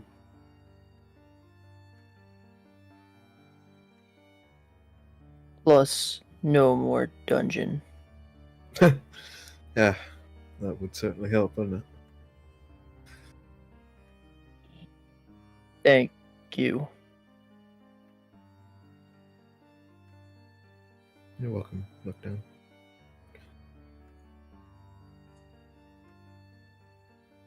Rest well. We'll probably be getting an early start. You as well. Maybe I'll dream again. Oh, you dreamed? Yes. Was first time. Hmm. Do you remember what it was about? Yes. No, I don't? No, you do. You definitely do. Okay. Yes. Was in stone building. Hmm. Where is it? There was a wall. Said, correct me if I'm wrong, because I don't know that I wrote it down correctly. Present the royal family. Present the royal family. Don't know what it mean. Hmm. Well,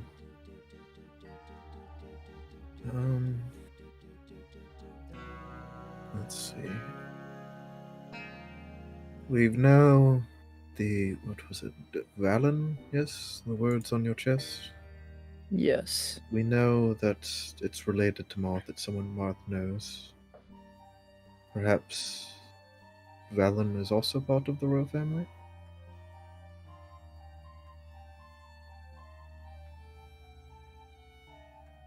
I don't know if you would like present your chest or something, if you have that. If you can do that, I suppose. Look down kind of tilts his head. Maybe. And he pulls out the locket Hmm. and opens it. And in it there's a picture of Lord Valen. This A rocket with a picture. Right. Well, I suppose you would know. Is that Lord Valen then? yes. Hmm. Then Ooh. perhaps if you dream again, you can try presenting that locket if you have it. It's weird. I didn't know the name or who this person was until Hellspring. Until you saw Kyalda. Yes. Hmm.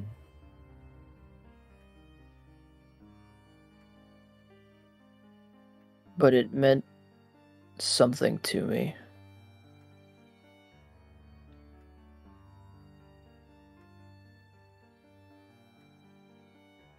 Can't explain it. Hmm. What concerns me is what the answer might be. Well, I'll let you know. If you ever need my help, just ask. I'm always willing. Lookdown smiles and says, always. Ooh. You were the only one that was different.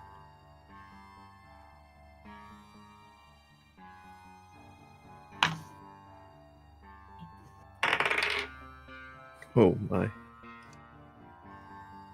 I'm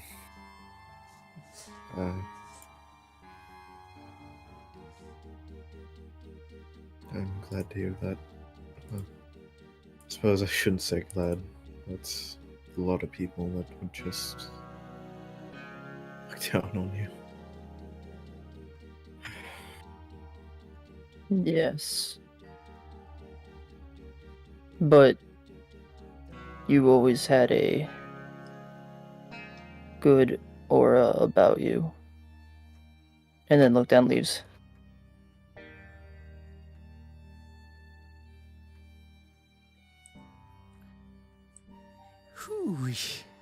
Hey. Every conversation with you, man, you're just fucking slugging him in the face. It's not fair. Hey, remember that question you asked me forever ago? I know. On a dungeon delving episode? It's not coming to mind, I'm sorry. Oh, you're good. It was, have you aura read anybody in the party? Hmm.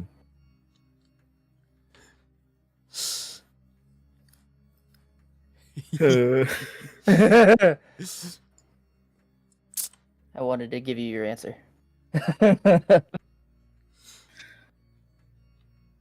And are you headed in for the night? Yeah. Nothing else to do. Is Tim still like beetle mode at this point?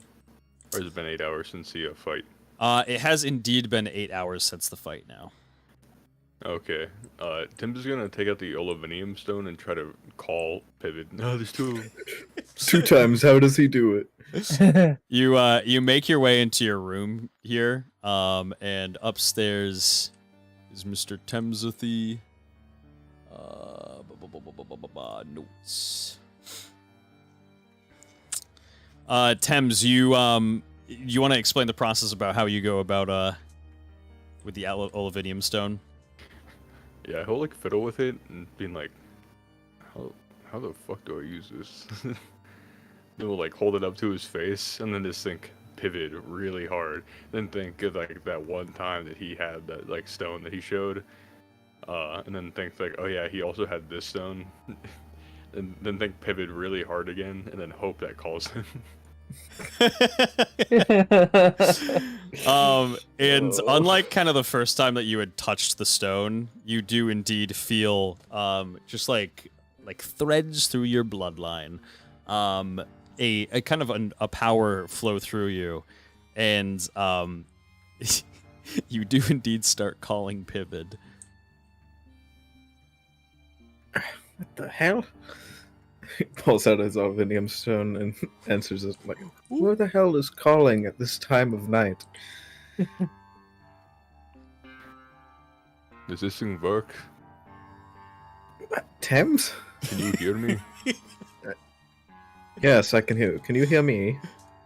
You can hear me? Yes, I can hear you. You're You just using the see, stone, like- are you not? You just see Tim's holding the stone like up to his eye. Just pull it away from your eye. You're gonna give me a headache. Okay. And then like it's in like full fucking selfie mode now. You don't need to hold it up to your face. You don't even need to really talk. Just think into the stone. Like hold it out like you're just like looking at a piece of steel or something in your hand. What?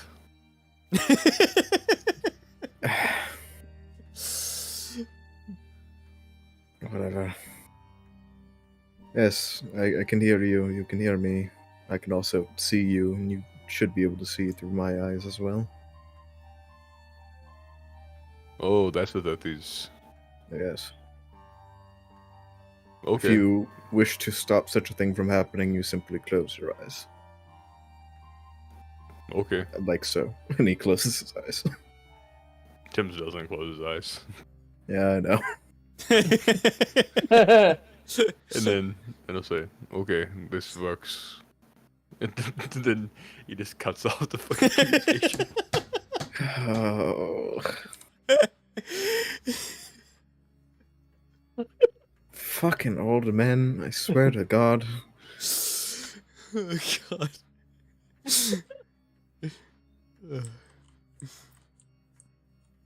Beautiful. Well, I see how that works, so the enchantment thing should work as well.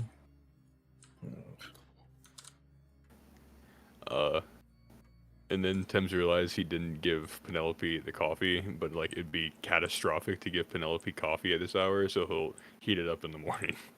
Perfect. Kind of just call it for a night. And you head into your room here. Pibid, I'm assuming you probably are going to sleeps. Yeah, he'll note some stuff down first, but then we'll head to bed. And look down, you headed to bed. Yeah. I mean, it takes a while because he just kind of sits on the side of his bed for like probably 2 hours before he finally lays down. Just trying to process a lot of things. Yeah, a lot of things, all this new information, all of these kind of new... It's like every single time you get a new piece of information, you get another question. And that is just kind of constantly flowing through your head, and it just kind of boggling your mind in an endless circle until you start to feel very, very exhausted, and you lay down. You close Also your eyes. fiddling with the locket the entire time. You close your eyes, and you have another dream. Oh boy. And that is where we're going to end tonight's episode. Yeah. This motherfucker. Thank you, ladies and gentlemen, for joining us this evening. I hope you all had a lovely night. This was a nice kind of episode, a nice little in-between episode that had a little bit of stakes to it. I really, really liked where it went. And soon we are probably just going to be heading to the border. That is kind of where they're looking next. Perhaps even the basement. Who knows? You'll have to find out on the next episode of Marth's Dungeon. I will see you all next Friday. Make sure to peep out the Patreon here. We are trying to aim for $250, which at that point we are going to shave off our hair entirely. It'll be gone. Zoop! Completely gone entirely. But I... Also, check out the Starforge systems. Get yourself a Starforge system, a Starforge PC, the best in the universe. Ladies and gentlemen, how much until 250? We are currently at our $200 goal. We just met our $200 goal, which we did our Tom Kench made cosplay. So we are only $50 theoretically. I think it's like 62 altogether since Patreon takes a little bit of in terms of fees. I think it's maybe like $60 off of the actual goal. but we're almost there. And you get plenty of perks. We have some t-shirts that we're going to be sending up pretty soon, as well as you get to have your name immortalized in Camp Neck for, I think, the $10 tier. You get to have a character in Marth's Dungeon for also, I think, the $20 tier. And yeah, just a lot of really, really exciting stuff. So make sure to check out that Patreon link just right there for Nightbot popping it up. And once again, thank you so much for joining. I will see you all next Friday for Marth's Dungeon. Make sure to check again. What is it right now? Wait, what? Oh. Oh.